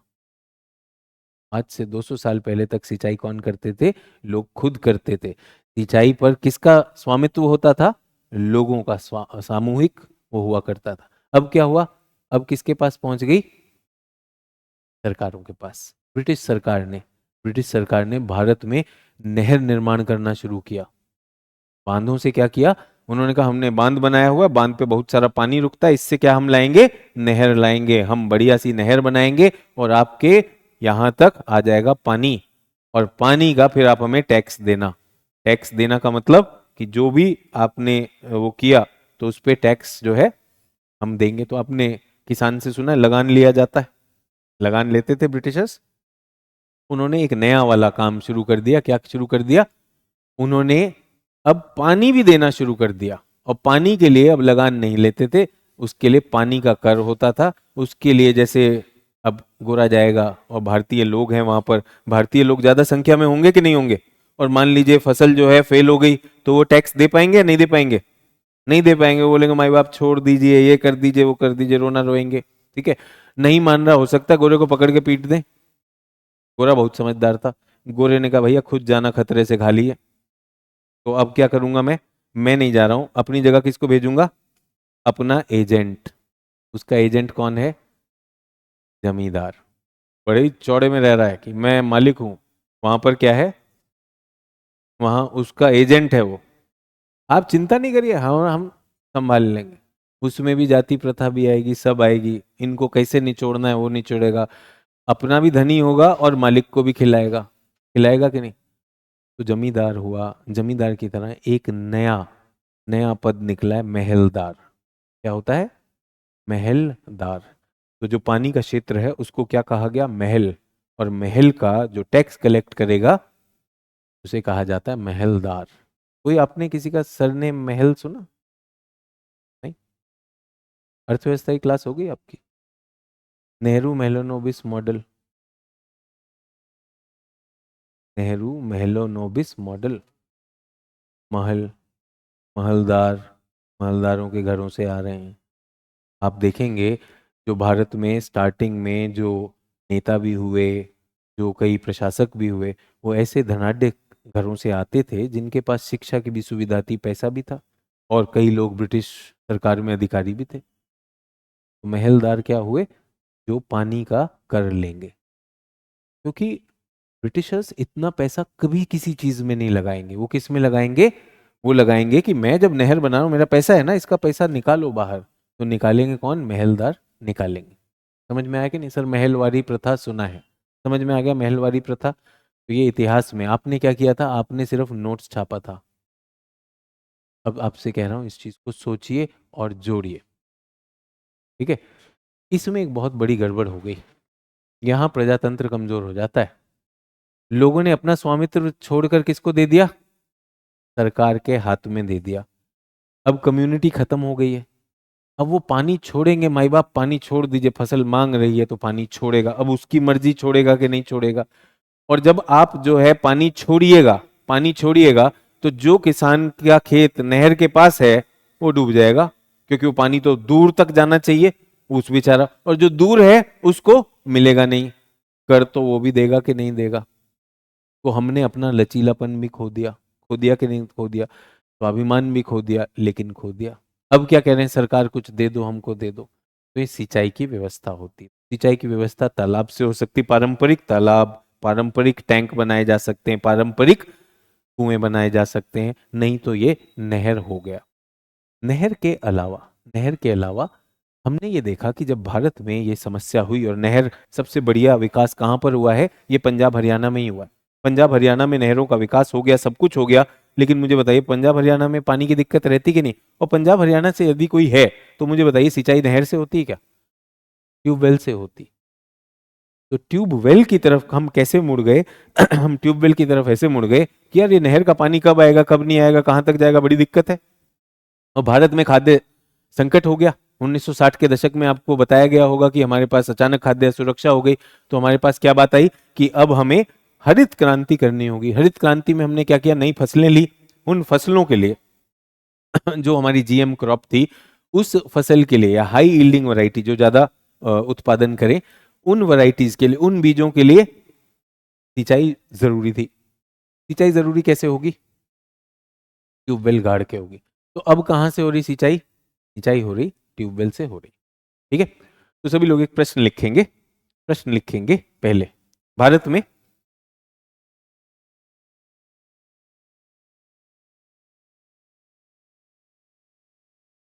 भारत में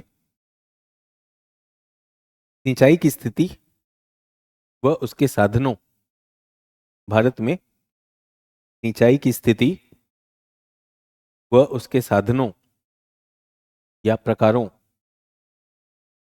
साधनों या प्रकारों पर चर्चा कीजिए। ये प्रश्न कहां से आ रहा है, ये साथ में ये भी लिख लीजिएगा यहां पर। Paper 3, paper 3 GS. जिन लोगों को लगता है कि पेपर 3 केवल इकोनॉमिक्स का है, अगर आपको लगता है इकोनॉमिक्स का और आपकी इकोनॉमिक्स क्लास हो चुकी है, तो इस प्रश्न का उत्तर देके दिखाइए मुझे।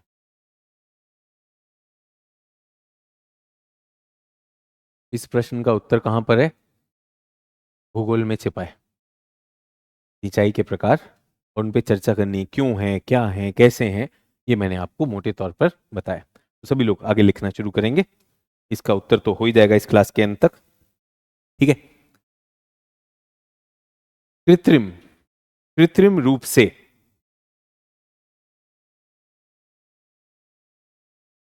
कृत्रिम रूप से फसलों को,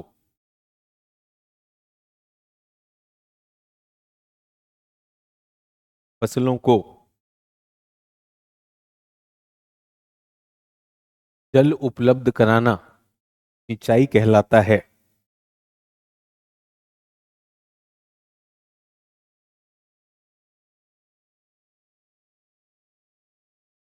भारत, भारत में, भारत में उसकी विविध भौतिक, भारत में उसकी विविध भौतिक, स्थल आकृतिक, भौतिक, स्थल आकृतिक एवं जलवायविक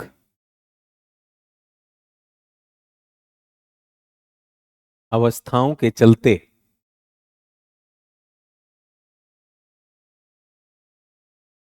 केवल 60%, केवल 60% कृषि भूमि तक सिंचाई के साधन पहुंचाए जा सकते हैं। क्या भारत में 100% सिंचाई सुनिश्चित की जा सकती है? उत्तर है नहीं। क्यों नहीं? हो सकता है वहां भूजल ना हो, स्थल आकृति गड़बड़ हो, जलवायु हो। केवल 60% कृषि क्षेत्र में सिंचाई सुनिश्चित की जा सकती है। जिसके फलस्वरूप 40% 40% कृषि भूमि, जिसके फलस्वरूप 40% कृषि भूमि सदैव वर्षा आश्रित रहेगी।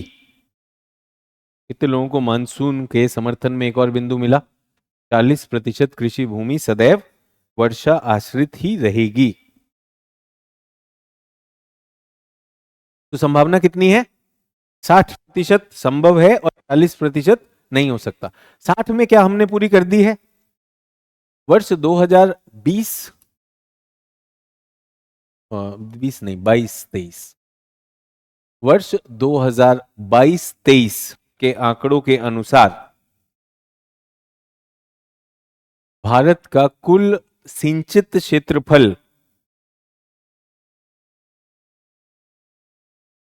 73 मिलियन हेक्टेयर है। कुल सिंचित क्षेत्रफल कितना है? 73 मिलियन हेक्टेयर है, जो कि जो कि जो कि निबल क्षेत्र का 52% है, जो कि कृषि क्षेत्र का 52%। ठीक है, कृषि क्षेत्र का 52% है। ठीक है, कृषि क्षेत्र या 52% ऑफ बुआई क्षेत्र। ठीक है, भारत का GSA या बुआई क्षेत्र,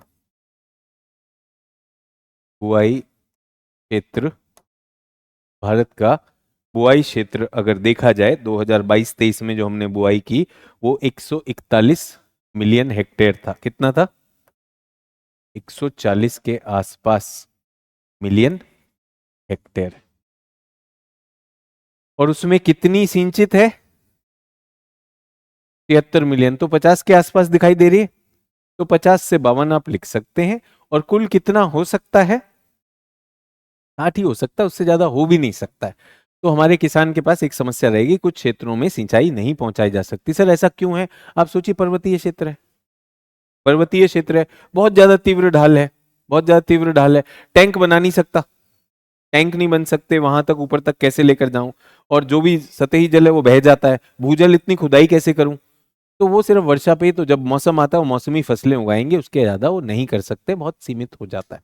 आगे लिखेंगे। तो ये तो हुआ जो हमारा प्रश्न था कि भारत में सिंचाई की स्थिति का बताएं, और उसके बाद उसके साधनों पे बात करें। आगे लिखेंगे। किसी भी स्थान की सिंचाई प्रणाली का चयन, किसी भी स्थान की सिंचाई प्रणाली का चयन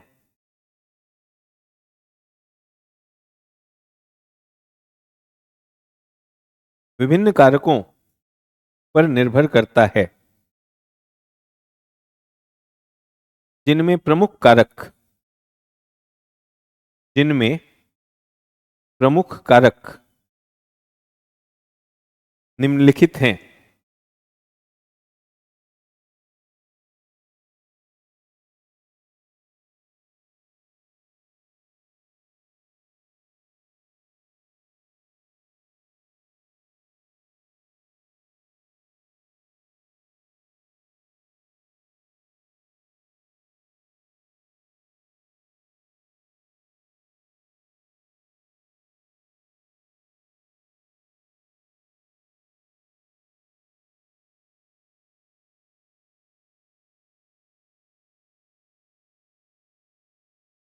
सोच के बताइए, क्या आया आपके दिमाग में? कोई कारक आया? पहला तो होगा जल की उपलब्धता। ऐसा जल उपलब्ध है, पहाड़ों पर बर्फ जमी हुई है, या वर्षा से आने वाला है, नदी है, ढाल है, तो उस पे पहला क्या हुआ? जल की उपलब्धता। जल की उपलब्धता मुझे बताइए कि पश्चिमी घाट के पश्चिम में और पश्चिमी घाट के पूर्व में चीजें बदल जाएंगी कि नहीं? है कि नहीं? ठीक है। जलवायु,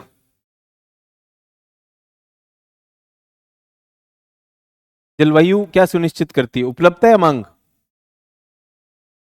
जलवायु उपलब्धता सुनिश्चित करती है, पानी की उपलब्धता या मांग?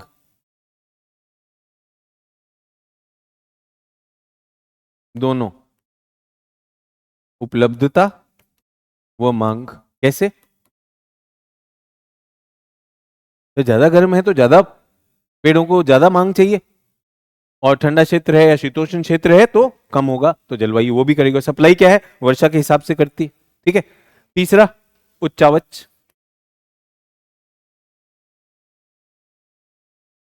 अगर आप सपाट मैदान में हैं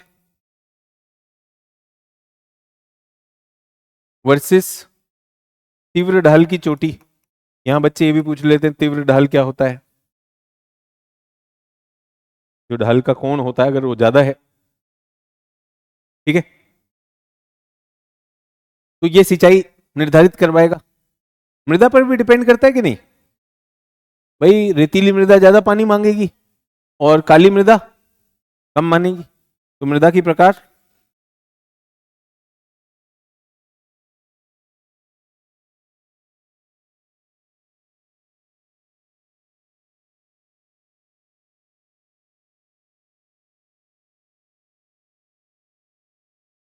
ये हम चर्चा पहले कर चुके हैं, इसलिए मैं कहता हूं मेरे छात्रों को कि मेरी पिछली क्लासेस करते रहिएगा, तो आप देखेंगे कि आगे चीजें बहुत बेहतर हो जाएंगी आपके। ठीक है। उच्चावच भी हो गया। मृदा का प्रकार, यहां पे मैं क्या कह सकता हूं, चट्टानी, चट्टानी बनावट भी कह सकता हूं इसी में, कठोर चट्टाने और अवसादी। तो आग्नेय वर्सेस अवसादी,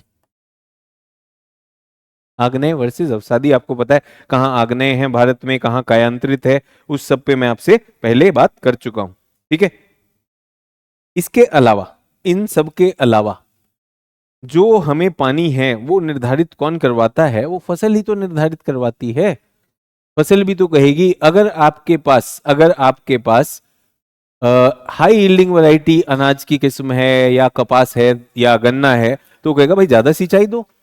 बाजरा क्या कहेगा, कम सिंचाई में भी चला लूंगा। तो फसल का प्रकार,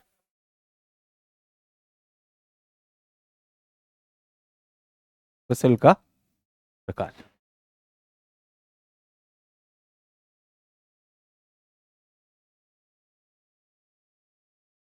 इन सब चीजों को देखकर भारत ने क्या किया है, अपनी सिंचाई व्यवस्था विकसित की है। और फिर से कहना चाहूंगा, ऐसा नहीं हुआ है कि भारत के पास पहले क्लास मिली उसको, फिर एक पूरा देश मिल गया अब करो। तो बहुत लंबे समय से सभ्यता का इतना पुराना इतिहास है, कुछ कुछ आकर लगते गए, कभी नहर आ गया, कभी कुआं आ गया, कभी तालाब आ गया, बट इन सब चीजों को ध्यान में रखते हुए सिंचाई व्यवस्था हुई हो। ठीक है। आगे लिखेंगे, भारत में सिंचाई प्रणालियों का विकास, भारत में सिंचाई प्रणालियों का विकास प्राचीन काल से प्राचीन काल से स्थानीय स्थानीय आवश्यकताओं एवं स्थानीय आवश्यकताओं एवं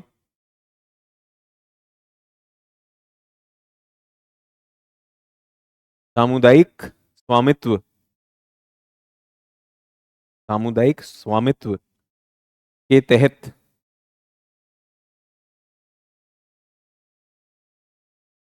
निरंतरता से चलता आया है,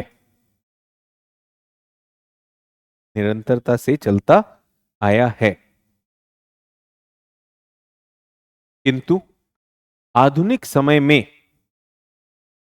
आधुनिक समय में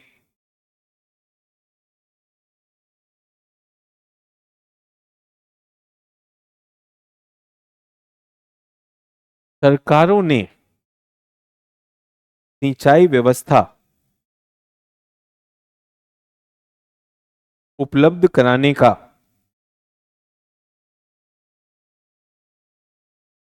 कार्यभार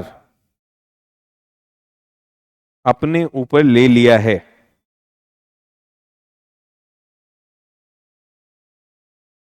आधुनिक भारत में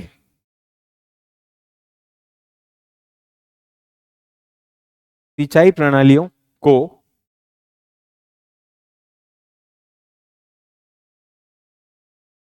क्षेत्रफल के आधार पर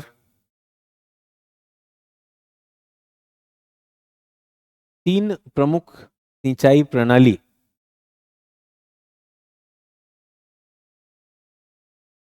क्षेत्रफल के आधार पर तीन प्रमुख सिंचाई प्रणाली सिंचाई योजना, प्रणाली मत लिखिए, सिंचाई योजना के रूप में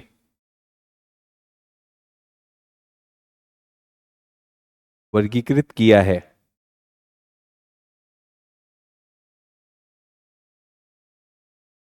क्या है? भारत सिंचाई परियोजना प्रकार।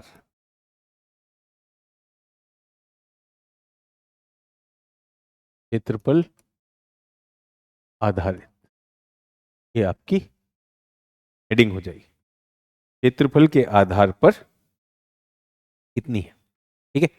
पहला सीरियल नंबर, प्रकार और क्षेत्रफल। यदि क्षेत्रफल, अगर सिंचाई का क्षेत्रफल, सिंचित क्षेत्रफल यदि 10,000 हेक्टेयर से अधिक है, 10,000 हेक्टेयर से अधिक है, तो ऐसी सिंचाई प्रणाली को वृहद सिंचाई परियोजना कहा जाए। प्रणाली बार बार कह रहा हूं, गलत कह रहा हूं, वृहद सिंचाई परियोजना, ठीक है। यदि ये 2000 से 10,000, 2000 से 10,000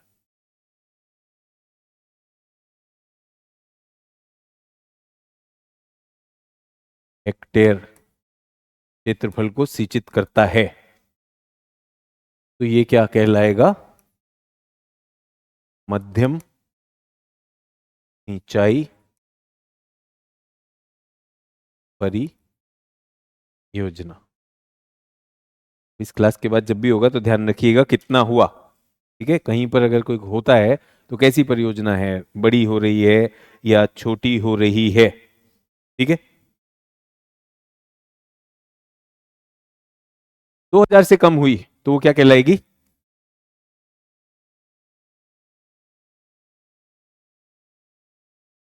लघु सिंचाई परियोजना।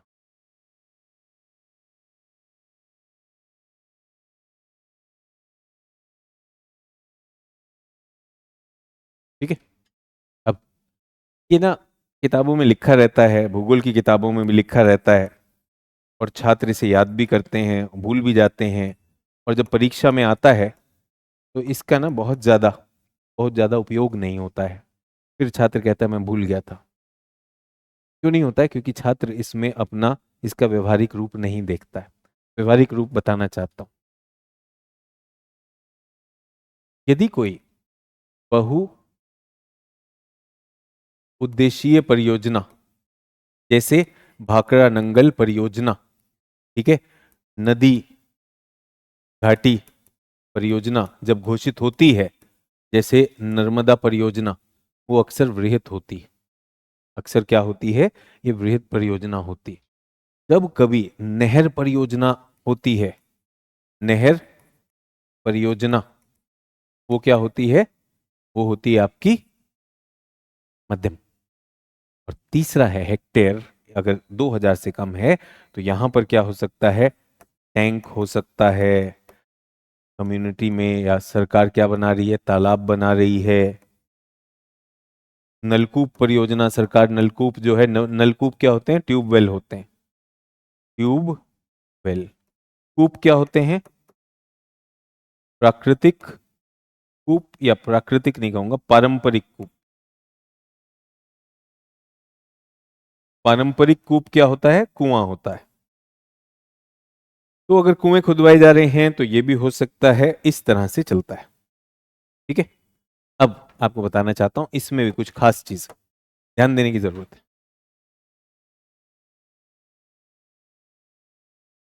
भारत की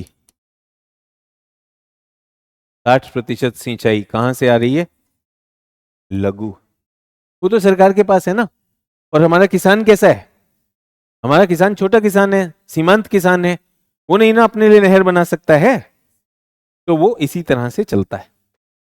तो ये परियोजनाएं हो गई। इसके ऊपर यदि कुछ होता है तो आजकल किस पे बढ़ावा दिया जा रहा है? सूक्ष्म सिंचाई। जैसे जैसे टपक सिंचाई। आपने टपक सिंचाई सुना है? Drip irrigation. तो ये कहां पर होता है? ये खेत पर ही हो रहा है, खेत स्तर पर। तो अपने खेत में आप डिसाइड कर लीजिए, बट जब परियोजना की बात होती है, जब वृहद क्षेत्र की बात होती है, तब हम क्या करते हैं? ये निर्धारित करते हैं। तो जब मैं भी पढ़ता था, मैं ये सारी चीजें पढ़ता था, तो यूं ही रहता था। क्या रहता था? मैं याद करता था भूल जाता था, याद करता था भूल जाता था। 3 तरह की हैं। और जब एग्जाम होता था, एग्जाम में तो कभी भी याद नहीं आता था।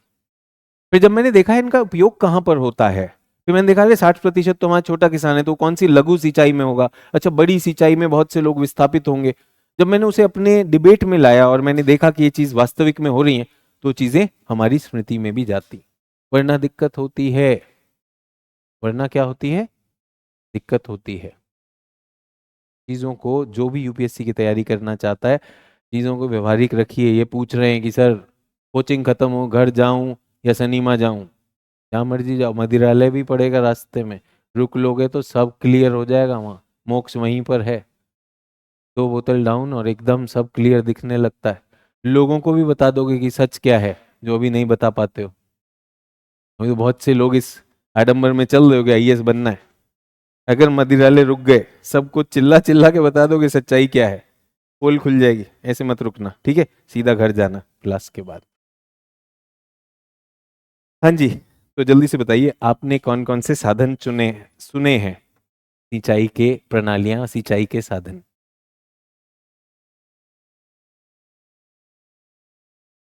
ट्यूबवेल सुना है, देखा भी है। और कुछ?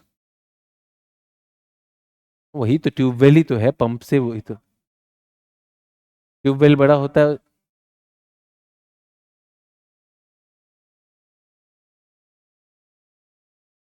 हो तो वही रहा है कि डीजल से जो है मोटर चलेगी, मोटर जो है पानी नीचे से खींचेगी। पोर्टेबल हो गया, एक फिक्स हो गया। ठीक है। और क्या है? बस सभी पानी मोटर आपके शहर में, दिल्ली में है, पानी नहीं आ रहा तो क्या करना होता है? बटन दबा देना होता है, पानी आ जाता है। कैसे आता है? जादू से, मोटर से आता है। और सबसे बड़ी बात, पहले जब वो बाल्टी खींचनी पड़ती थी आपको या आपके बैल को, तो बड़ी मानवीय संवेदना होती थी। अब बटन में क्या है? बटन दबाया, फिर रील देखने लगा, अरे बाढ़ आ गई, बाढ़ आ गई, छत भर गया। तो यहाँ क्या हो गया? पानी का नुकसान हो गया।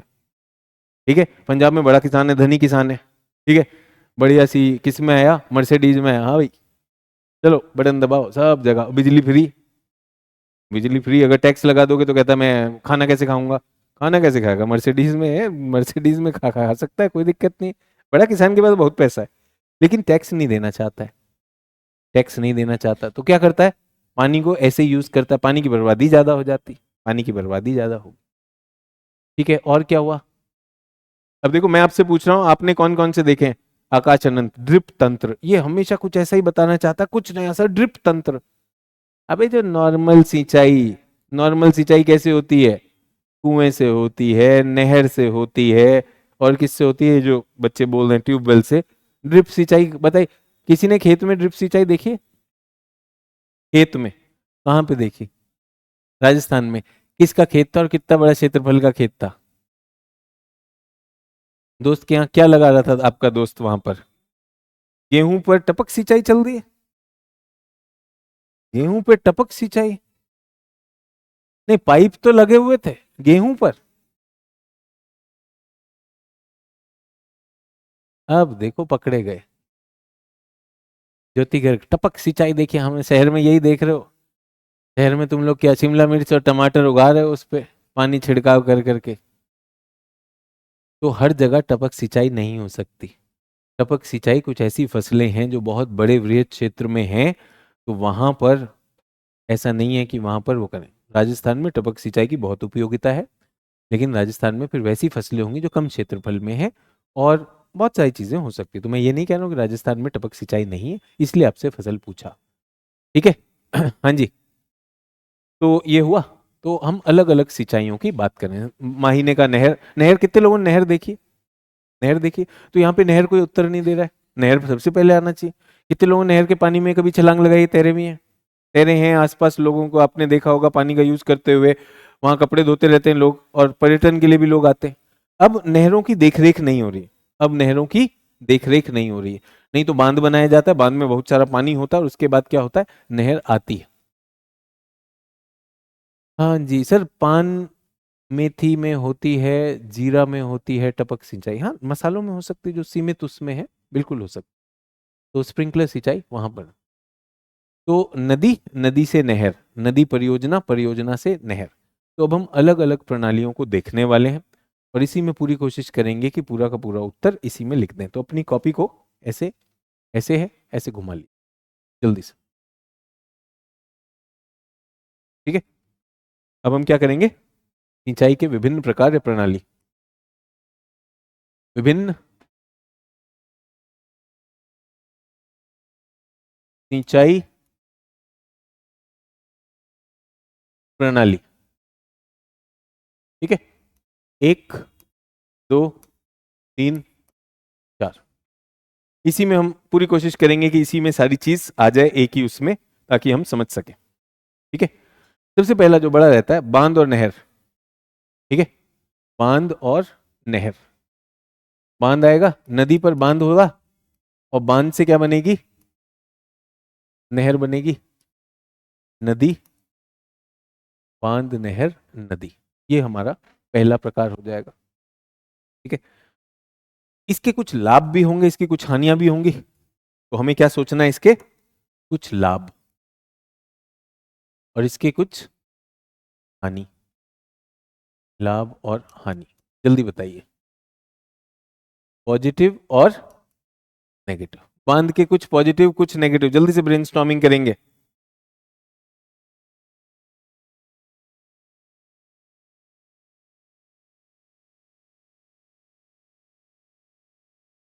आंकड़े मैं आपके लिए ले आया हूं।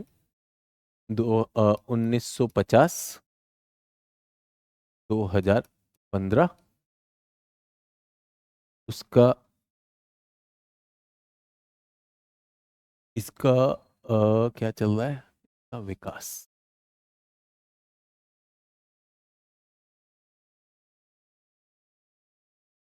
बांध, नहर, सोचेंगे जल्दी से कम 3 आने चाहिए।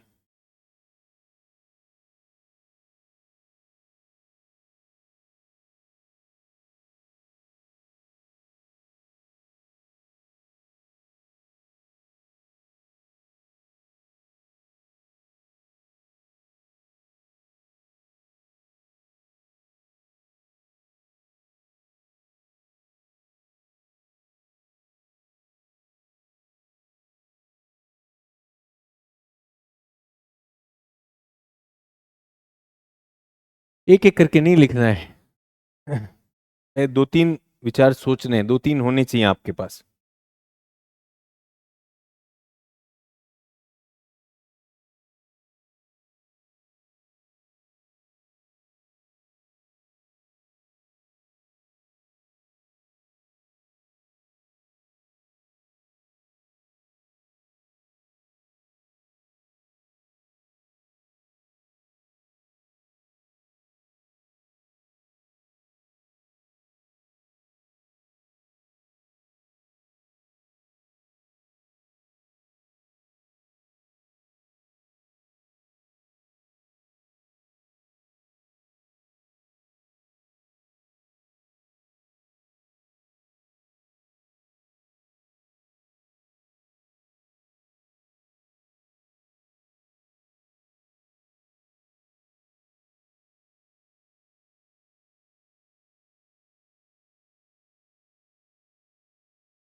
हाँ जी, बांध के फायदे बताइए जल्दी से।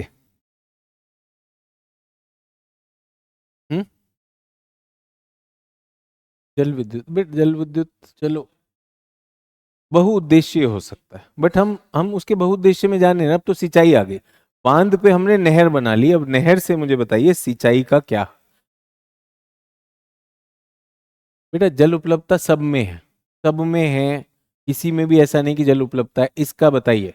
विद्या कह रही जल संग्रहण, सब में जल संग्रहण है। विद्युत परियोजना की बात नहीं हो रही, सिंचाई का बताइए, सिंचाई में इसके क्या लाभ हैं बाकियों के मुकाबले।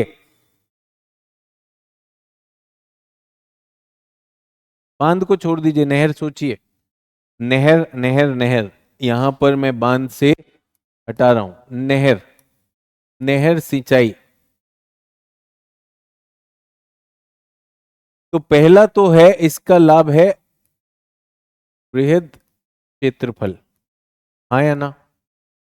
बड़े क्षेत्रफल को पानी पहुंचाना है, एक ही बार में पहुंचा देगा, बहुत सारे क्षेत्रफल को पहुंचा देगा। ठीक है। नदी से दूर, दूरी तक पानी पहुंच जाता है, जहां नदी कभी नहीं पहुंची, जहां आप सोच नहीं सकते थे कि यार नदी तो है ही नहीं, मेरे पास सिंचाई नहीं आ सकती, तो नदी से दूरी पर भी पानी की संभावना, नदी से दूरी तक पानी संभव, यही ला सकता है। ला सकता है कि नहीं ला सकता, और क्या कर सकता है ये।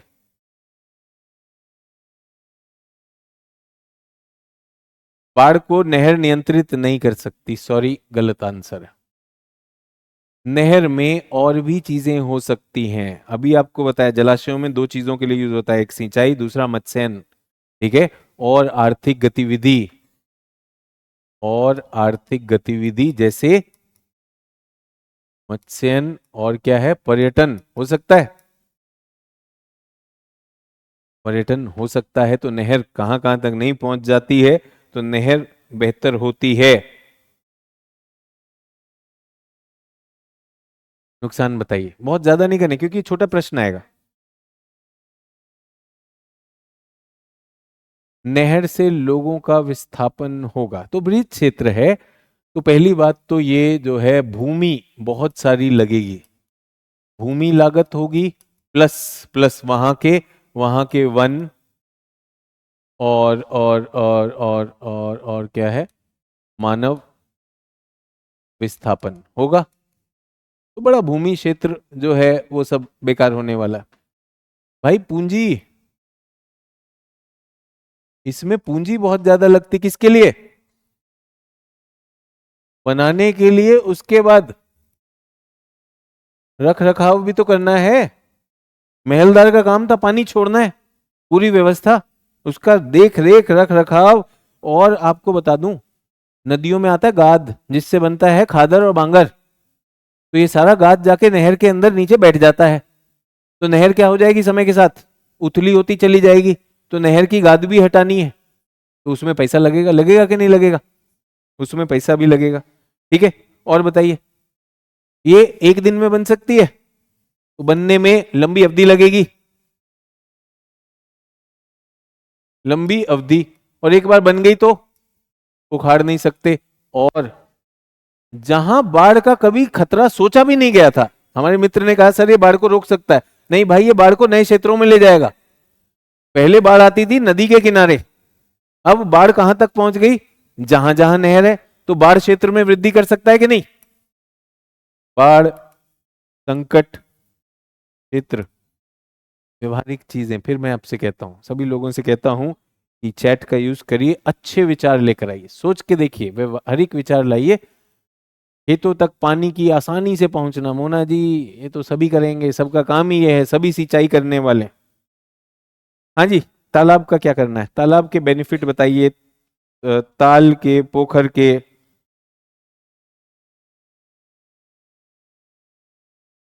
तालाब का मत्स्यन आजकल हो रहा है थोड़ा बहुत, तो पहले सिंचाई की बात करो यार, सीधा ही मत्स्यन जिस चीज के लिए है यहीं से उठा लो। ये क्या होगा, ये यहां पर हो गया, तो पहले तो ये लघु स्तरीय परियोजना है, ये क्या होती है, लघु स्तरीय। ये क्या होती हैं? स्थानिक होती हैं और सामुदायिक होती है, वहीं के लोगों के लिए हुआ कि नहीं हुआ? कम लागत, कम लागत भी है और त्वरित बन भी सकता है, बन सकता है कि नहीं? तो ये तो बेनिफिट हो गए, बेनिफिट हो गए। ये एक तरह का विकेंद्रीकरण भी कर रहा है कि नहीं कर रहा है? ये एक तरह का विकेंद्रीकरण करता है। वहां पर क्या है, वो बहुत केंद्रित है। यहां पर क्या है, केंद्रीकरण है। इसके पारिस्थितिकीय होते हैं, ये क्या है, विकेंद्रित है।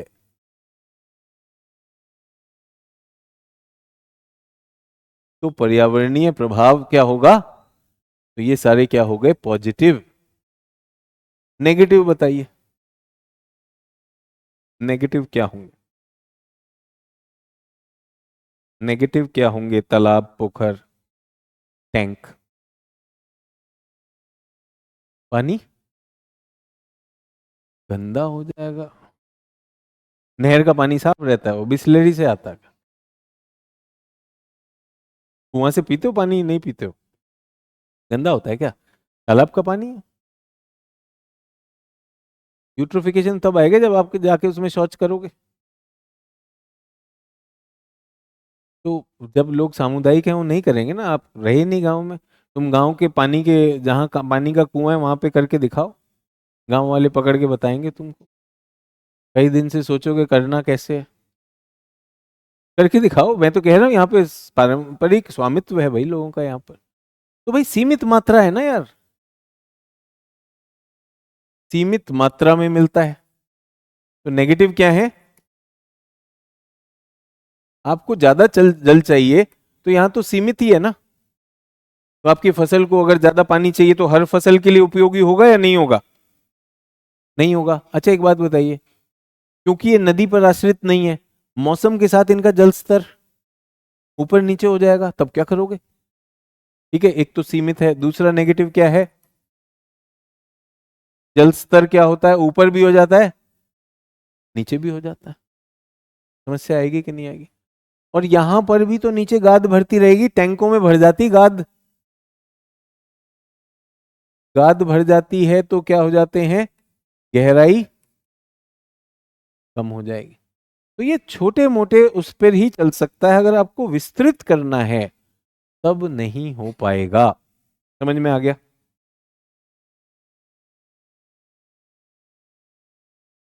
ये जो मैंने 1 और 2 लिखे हैं, ये कौन सी प्रणाली के हिस्से हैं? कौन सी प्रणाली? अब जो मैं लिख रहा हूं ये दोनों क्या है? भूजल। वो सतही थे, ये भूजल हो गए। मुझे बताइए पारंपरिक कुआं, पारंपरिक कुआं के लाभ।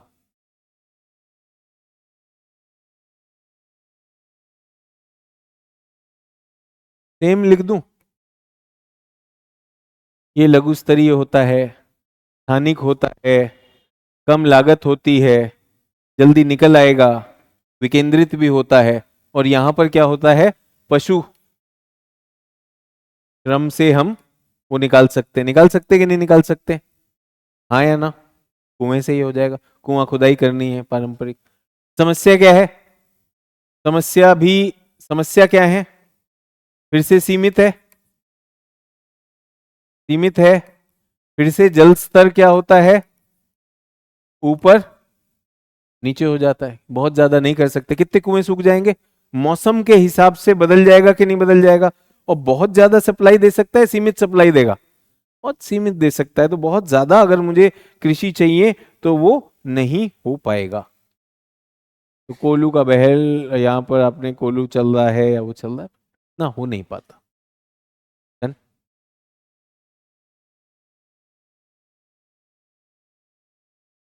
पंप वाला, पंप वाला लाभ, बेस्ट, हानि, बेस्ट। ये सबसे बढ़िया है, बेस्ट लिखेंगे नहीं। अभी इसको मैं खाली छोड़ रहा हूं, अभी मैं इसको खाली छोड़ रहा हूं। इसके लाभ क्या हैं? इसके लाभ बहुत सारे। ट्यूबवेल यहाँ पे बहुत ही लचीलापन है, कहीं भी लगाओ। ट्यूबवेल को क्या किया, कहीं पर भी अपने खेत में किसी भी हिस्से में जाके गाड़ दिया। गाड़ सकता हूं कि नहीं गाड़ सकता हूं? जहां गए वहां पर गाड़ा। त्वरित है और खूब सारा ब्रिज क्षेत्र को, बट इसमें बहुत जल। तो जो हमारी फसल है हर फसल के लिए काम कर जाएगा। किसान के लिए बहुत लचीला है, त्वरित है, बहुत सारा जल मिल सकता है, कहीं पर भी लगा लो, कहीं पर भी लगा लो। ठीक है। हाँ जी। ज्यादा जल भी देगा, बिल्कुल देगा। देगा या नहीं देगा? अब इसके कुछ नुकसान भी है, नुकसान थोड़ी देर में लेकर आता हूं। पहले मैं आपको डेटा देना चाहता हूं, सभी लोग के लिए मैं डेटा लाया हूं। तो कितना 1950 में हमारे पास ये कितना था, 1950 का स्तर अगर मैं दूं आंकड़े आपको, 1950 जब आजादी हुई और 2015, 15 वाला ही स्तर अभी भी ले सकते हैं। भले ही परसेंटेज टर्म्स में हमारा सिंचित क्षेत्र बदल जाता है, लेकिन जो इनके प्रकार हैं मोटे तौर पर उतने ही हैं, तो इसमें कोई दिक्कत नहीं है। ठीक है। ये कितना था, 40%। 1950 ये डेटा मैं लेकर आया हूं, कृषि विभाग से डेटा है, इसको लेंगे। 17%, ये कितना था, 40%, 17%, ये क्या हुआ, तालाब हुए। कुओं की जब मैं बात करता हूं, ये थे 29%।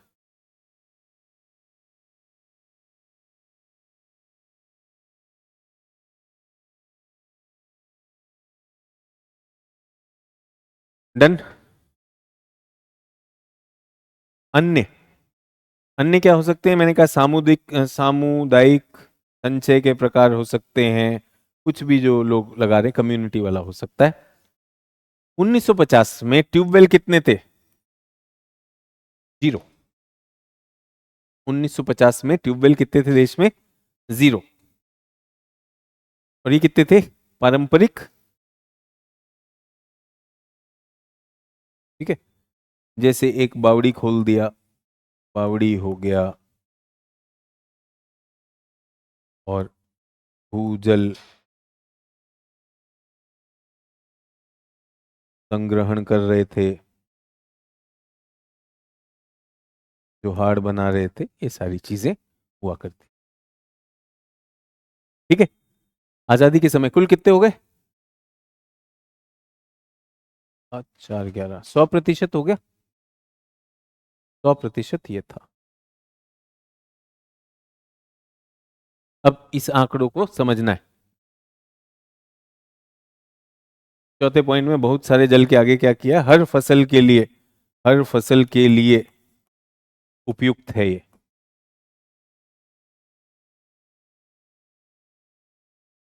मैंने लिखा बहुत सारा जल होगा चौथे पॉइंट में, नलकूप में। आकाश कहने से 40 फुट पे पानी निकलता था, अब जो है 150 फुट पर होता है। आकाश ये सब तुम अपनी कोचिंग में सुन चुके हो, अब छोड़ दो ना, पहले जो बात कर रहा हूं उस पर ध्यान दो सभी लोग। ये तो आपको इकोनॉमिक्स में ही बता दिया, ये सब चीजें पहले ऊपर मिल जाता था, अब जो है बहुत गहरा जाना पड़ रहा है, सब समझ गए। स्क्रीन पर देखकर मुझे बताइए कि भारत की अ, सिंचाई की आवश्यकता की पूर्ति सतही जल कर रहा था या भूजल कर रहा था? स्क्रीन पर देखकर बताना है। सतही जल कितना था, 97%। सतही जल, भूजल कितना था, ये भूजल है, ये क्या है, सतही। और मैं तो कह रहा हूं ये भी सतही तो है। तो क्या मैं कह सकता हूं यहां पर 2/3 से अधिक क्या था, सतही जल था। 2/3 से अधिक, 40 50 57 67 और 4 कर दो 71% सतही जल। अब एक बात बताइए, क्या चीज हर वर्ष रिचार्ज होती है, सतही या भूजल? सतही। सतही हर साल आएगी। भूजल तो आपके गहरे भंडार हैं। भूजल तब होना चाहिए जब आपका सतही माल ना मिला हो, है कि नहीं? तो आपको घर में जो है पिताजी जो है एक आय लेकर आते हैं, उसी में आप खर्चे कर लेते हैं। कभी कभार कोई बीमारी आ गई या कोई त्योहार आ गया, कुछ आ गया, तो आप क्या करते हैं, अपनी बचत को भी छेड़ देते हैं कि नहीं बेटा की पढ़ाई है, बेटे की पढ़ाई है, अब कोचिंग के लिए देना है, हमने बचत करके रखी थी, इसी दिन के लिए थी। कर सकते हैं। घर में विवाह है या किसी का उपचार होना है, कर सकते हैं कि नहीं? लेकिन वो कब होना चाहिए? आपातकाल में होना चाहिए। तो पारंपरिक सोच क्या थी? पारंपरिक सोच हमारी क्या थी? सतही जल को ही हमने प्रयोग करना है। ये चीज इसको सतत बनाती कि नहीं बनाती है? आज के आंकड़े मैं आपको देना चाहता हूं, 2015 में जो आंकड़े थे बहुत ज्यादा चेंज नहीं हुए। ये हो गया 25। कितना हो गया? 25। नहरें कितनी हो गई? 25। तालाब कितने हो गए? तालाब, बावड़ी, ये जितने भी हैं इन सब का अतिक्रमण हो गया। जो मैं बेंगलोर में कहता हूं, इन सब को खा लिया गया। 4%। ठीक है। कुएं, कुएं भी कम हो गए, 18%। और जो जीरो था वो छलांग लगाकर आज हो गया है 45%। 45%। और ये कितना है? ये भी हो गया 8%। इनके देखिए कितना हुआ, हो गया 100। 4, 5, 6, 7, 8, 92, 100। ठीक है, 100 हो गया। अब ज्यादा इंपॉर्टेंट ये है कि आप अपने एग्जामिनर को आकलन करते हुए इनके बारे में बता पाए कि हुआ क्या। ठीक है। गिरावट है, सही बनाया मैंने कर्व। इसमें क्या है? गिरावट है, बट वैसी गिरावट है, तीव्र गिरावट। इसमें क्या है? गिरावट है। इसमें क्या है? इसमें क्या है? सबको पता चल गया भारत में सिंचाई की प्रणालियां क्या हैं, कौन बेहतर हो रही है, कौन कम हो रही है, कौन ज्यादा हो गई। ऐसे आपके नोट्स बन गए? बन गए कि नहीं बन गए? इनका कारण पता होना चाहिए, कारण जरूर पता होना चाहिए, कारण जरूर पता होना चाहिए। एक और चीज, एक और चीज, अब मुझे बताइए, भारत का 2/3 भूजल से जा रहा है कि नहीं जा रहा है? अब हमने सतह को लेना कम कर दिया है। पिताजी की सैलरी कम है, हम क्या लिए जा रहे हैं? खजाना लेते जा रहे हैं। तो जब सूखा पड़ता है तो भारी सूखा पड़ता है। और जो भूजल भूजल का पुनर्भरण है, वो आपको पहले जल संसाधन में बता चुका हूं, पुनर्भरण तेजी से हो नहीं रहा है। तो भारत देश में क्या संकट होता जा रहा है? भूजल दोहन का संकट। भारत की अधिकांश कृषि, ये जो ट्यूबवेल पे आधारित है, भारत के नगरों की सप्लाई, जो आपने कहा कि हम बटन दबा देते हैं मोटर का पानी आ जाता है घर में, वो सारा का सारा कहां पर है? ये है। इसका कोई नियंत्रण नहीं हो रहा है, इसका कोई नियंत्रण नहीं हो रहा है, और भारत में बड़ा संकट होता जा रहा है। ठीक है। अब आते हैं इसकी समस्याओं से, नलकूप से। अब बताइए, होने को तो ये बहुत लचीला हो गया कि नहीं हो गया, लेकिन ये हमें आलसी बनाता है। इसी की वजह से अति सिंचाई हुई है कि नहीं हुई है? अति सिंचाई की समस्या यहीं से आई है। यहीं पर विद्युत की खपत बढ़ेगी कि नहीं बढ़ेगी? विद्युत कहां से आएगा? डीजल। आप पंप सेट लेके जाते हैं, कहां से जाते हैं? डीजल लगता है कि नहीं लगता है? डीजल लगेगा, प्रदूषण लगेगा। ठीक है, ऊर्जा लगेगी, डीजल लगेगा, लगेगा। भूजल का दोहन, भूजल का स्तर क्या हो रहा है? नीचे जा रहा है। उससे क्या हो रहा है? लवणीकरण हो रहा है। हो रहा है कि नहीं हो रहा है? लवणीकरण भी हो रहा है। और कई जगहों पर तो क्या हुआ, इतना ज्यादा हमने सिंचाई कर दी है कि वहां पर जल भराव की भी समस्या आ गई है।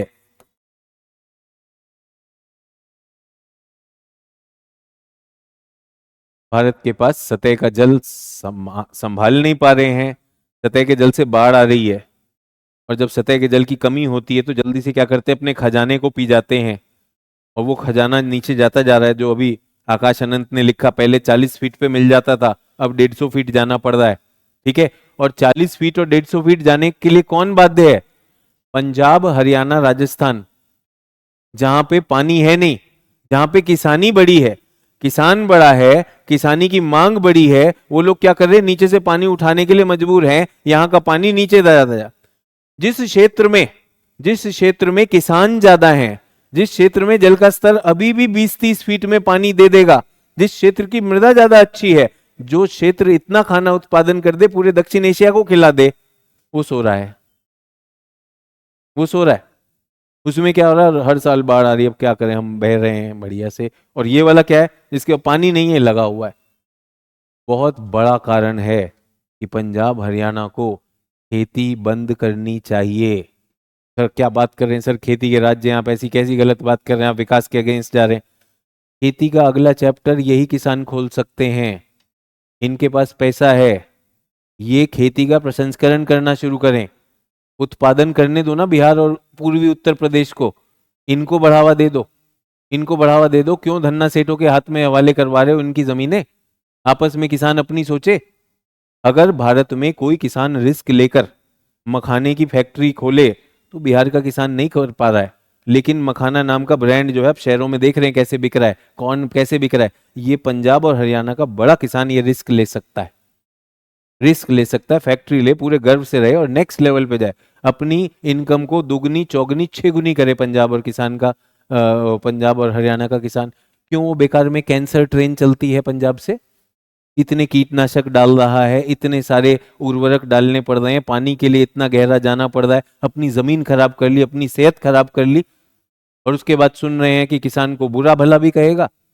किसान अभी भी भाग्य विधाता है। ये जो हमारी चिंता हो रही है ना कि यूएस से हम टक्कर कैसे लेंगे, पक्का बता रहा हूं, ना उड़ीसा का किसान टक्कर ले सकता है, ना बिहार का, ना छत्तीसगढ़ का टक्कर ले सकता है पंजाब का किसान। वो सच में बता देगा उड़ता पंजाब होता क्या है। बट संसद का सत्र चल रहा है, मनोरंजन चल रहा है, समस्या सारी नेहरू की है। एसएससी का लीक भी नेहरू ने करवाया होगा, नेहरू ने पता नहीं क्या क्या किया। बाकी आशा है आपको जो मैंने प्रश्न लिखवाया, जल्दी से प्रश्न पढ़ो। इस चर्चा से भारत की सिंचाई, और फिर से कह रहा हूं सिंचाई जो है वो आपके इकोनॉमिक्स में भी पढ़ाई गई होगी। मेरी सिंचाई और उनकी सिंचाई का क्षेत्र जो है, अध्ययन का क्षेत्र जो है, एक भौगोलिक है, एक अर्थव्यवस्था है। उनके ऊपर नहीं छोड़ रहा हूं अपना एरिया, उन्होंने भी अपना एरिया मेरे ऊपर नहीं छोड़ा है। हम दोनों शिक्षक एक दूसरे के पूरक हैं, और आपका काम क्या है? हम दोनों से इनपुट्स लेकर अपना काम करना। ठीक है, कल मिलेंगे। कल कृषि पर ही बात होगी, कृषि की फसलों की बात। फिर कृषि पे सर ने आपको पढ़ाया होगा, ग्रीन रेवोल्यूशन पढ़ा दिया, बाकी चीजें सरकार की कृषि योजनाएं बता दी होंगी, सिंचाई की योजनाएं, वो सारी चीजें सर ने करा दी। ठीक है, लेकिन आपने जो प्रश्न लिखा आप देखोगे कि उसका आंसर भी बन गया है। उस आंसर को किस तरह प्रभावी रूप से लिख सकते हो, और इधर उधर की बातें हमने नहीं भरी हैं इसमें, जो हम ऐसे ही भर देते हैं जगह भरने की। तो जगह भरने से दिल को तो अच्छा लगता है कि उत्तर हो गया, लेकिन उसमें मार्क्स नहीं आते। ठीक है, तो कल कुछ भूगोल के स्तर से हम फसलों को देखेंगे, किन क्षेत्रों में कैसी फसलें होती हैं। बाकी आपके जो इकोनॉमिक्स शिक्षक ने कराया वो तो रहेगा ही रहेगा। एक छात्रा है वो बार बार पूछ रही थी कि जो है हमारा वो करवा दीजिए, एल नीनो ला नीना करवा देंगे। ठीक है, और सर वैलिडिटी बढ़वा दो। देखो जीवन और मृत्यु ऊपर वाले के हाथ में है, जिसका जो समय आता है वो आता है और जाता है। बैच की वैलिडिटी भी मेरे हाथ में नहीं है, वो बैच प्रबंधन के हाथ में है। गलत व्यक्ति से आप बैच वैलिडिटी पूछ रहे हैं। जब मैं भूगोल पूछता हूँ आपके पास कोई आंसर नहीं होता, लेकिन ये सारे आप मुझसे पूछ लेते हैं, तो ये आपका प्रेम है जो पूछ लेते हैं। मैं उसी प्रेम से कह रहा हूँ कि मैं कुछ नहीं कर पाऊंगा। धन्यवाद, जय हिंद।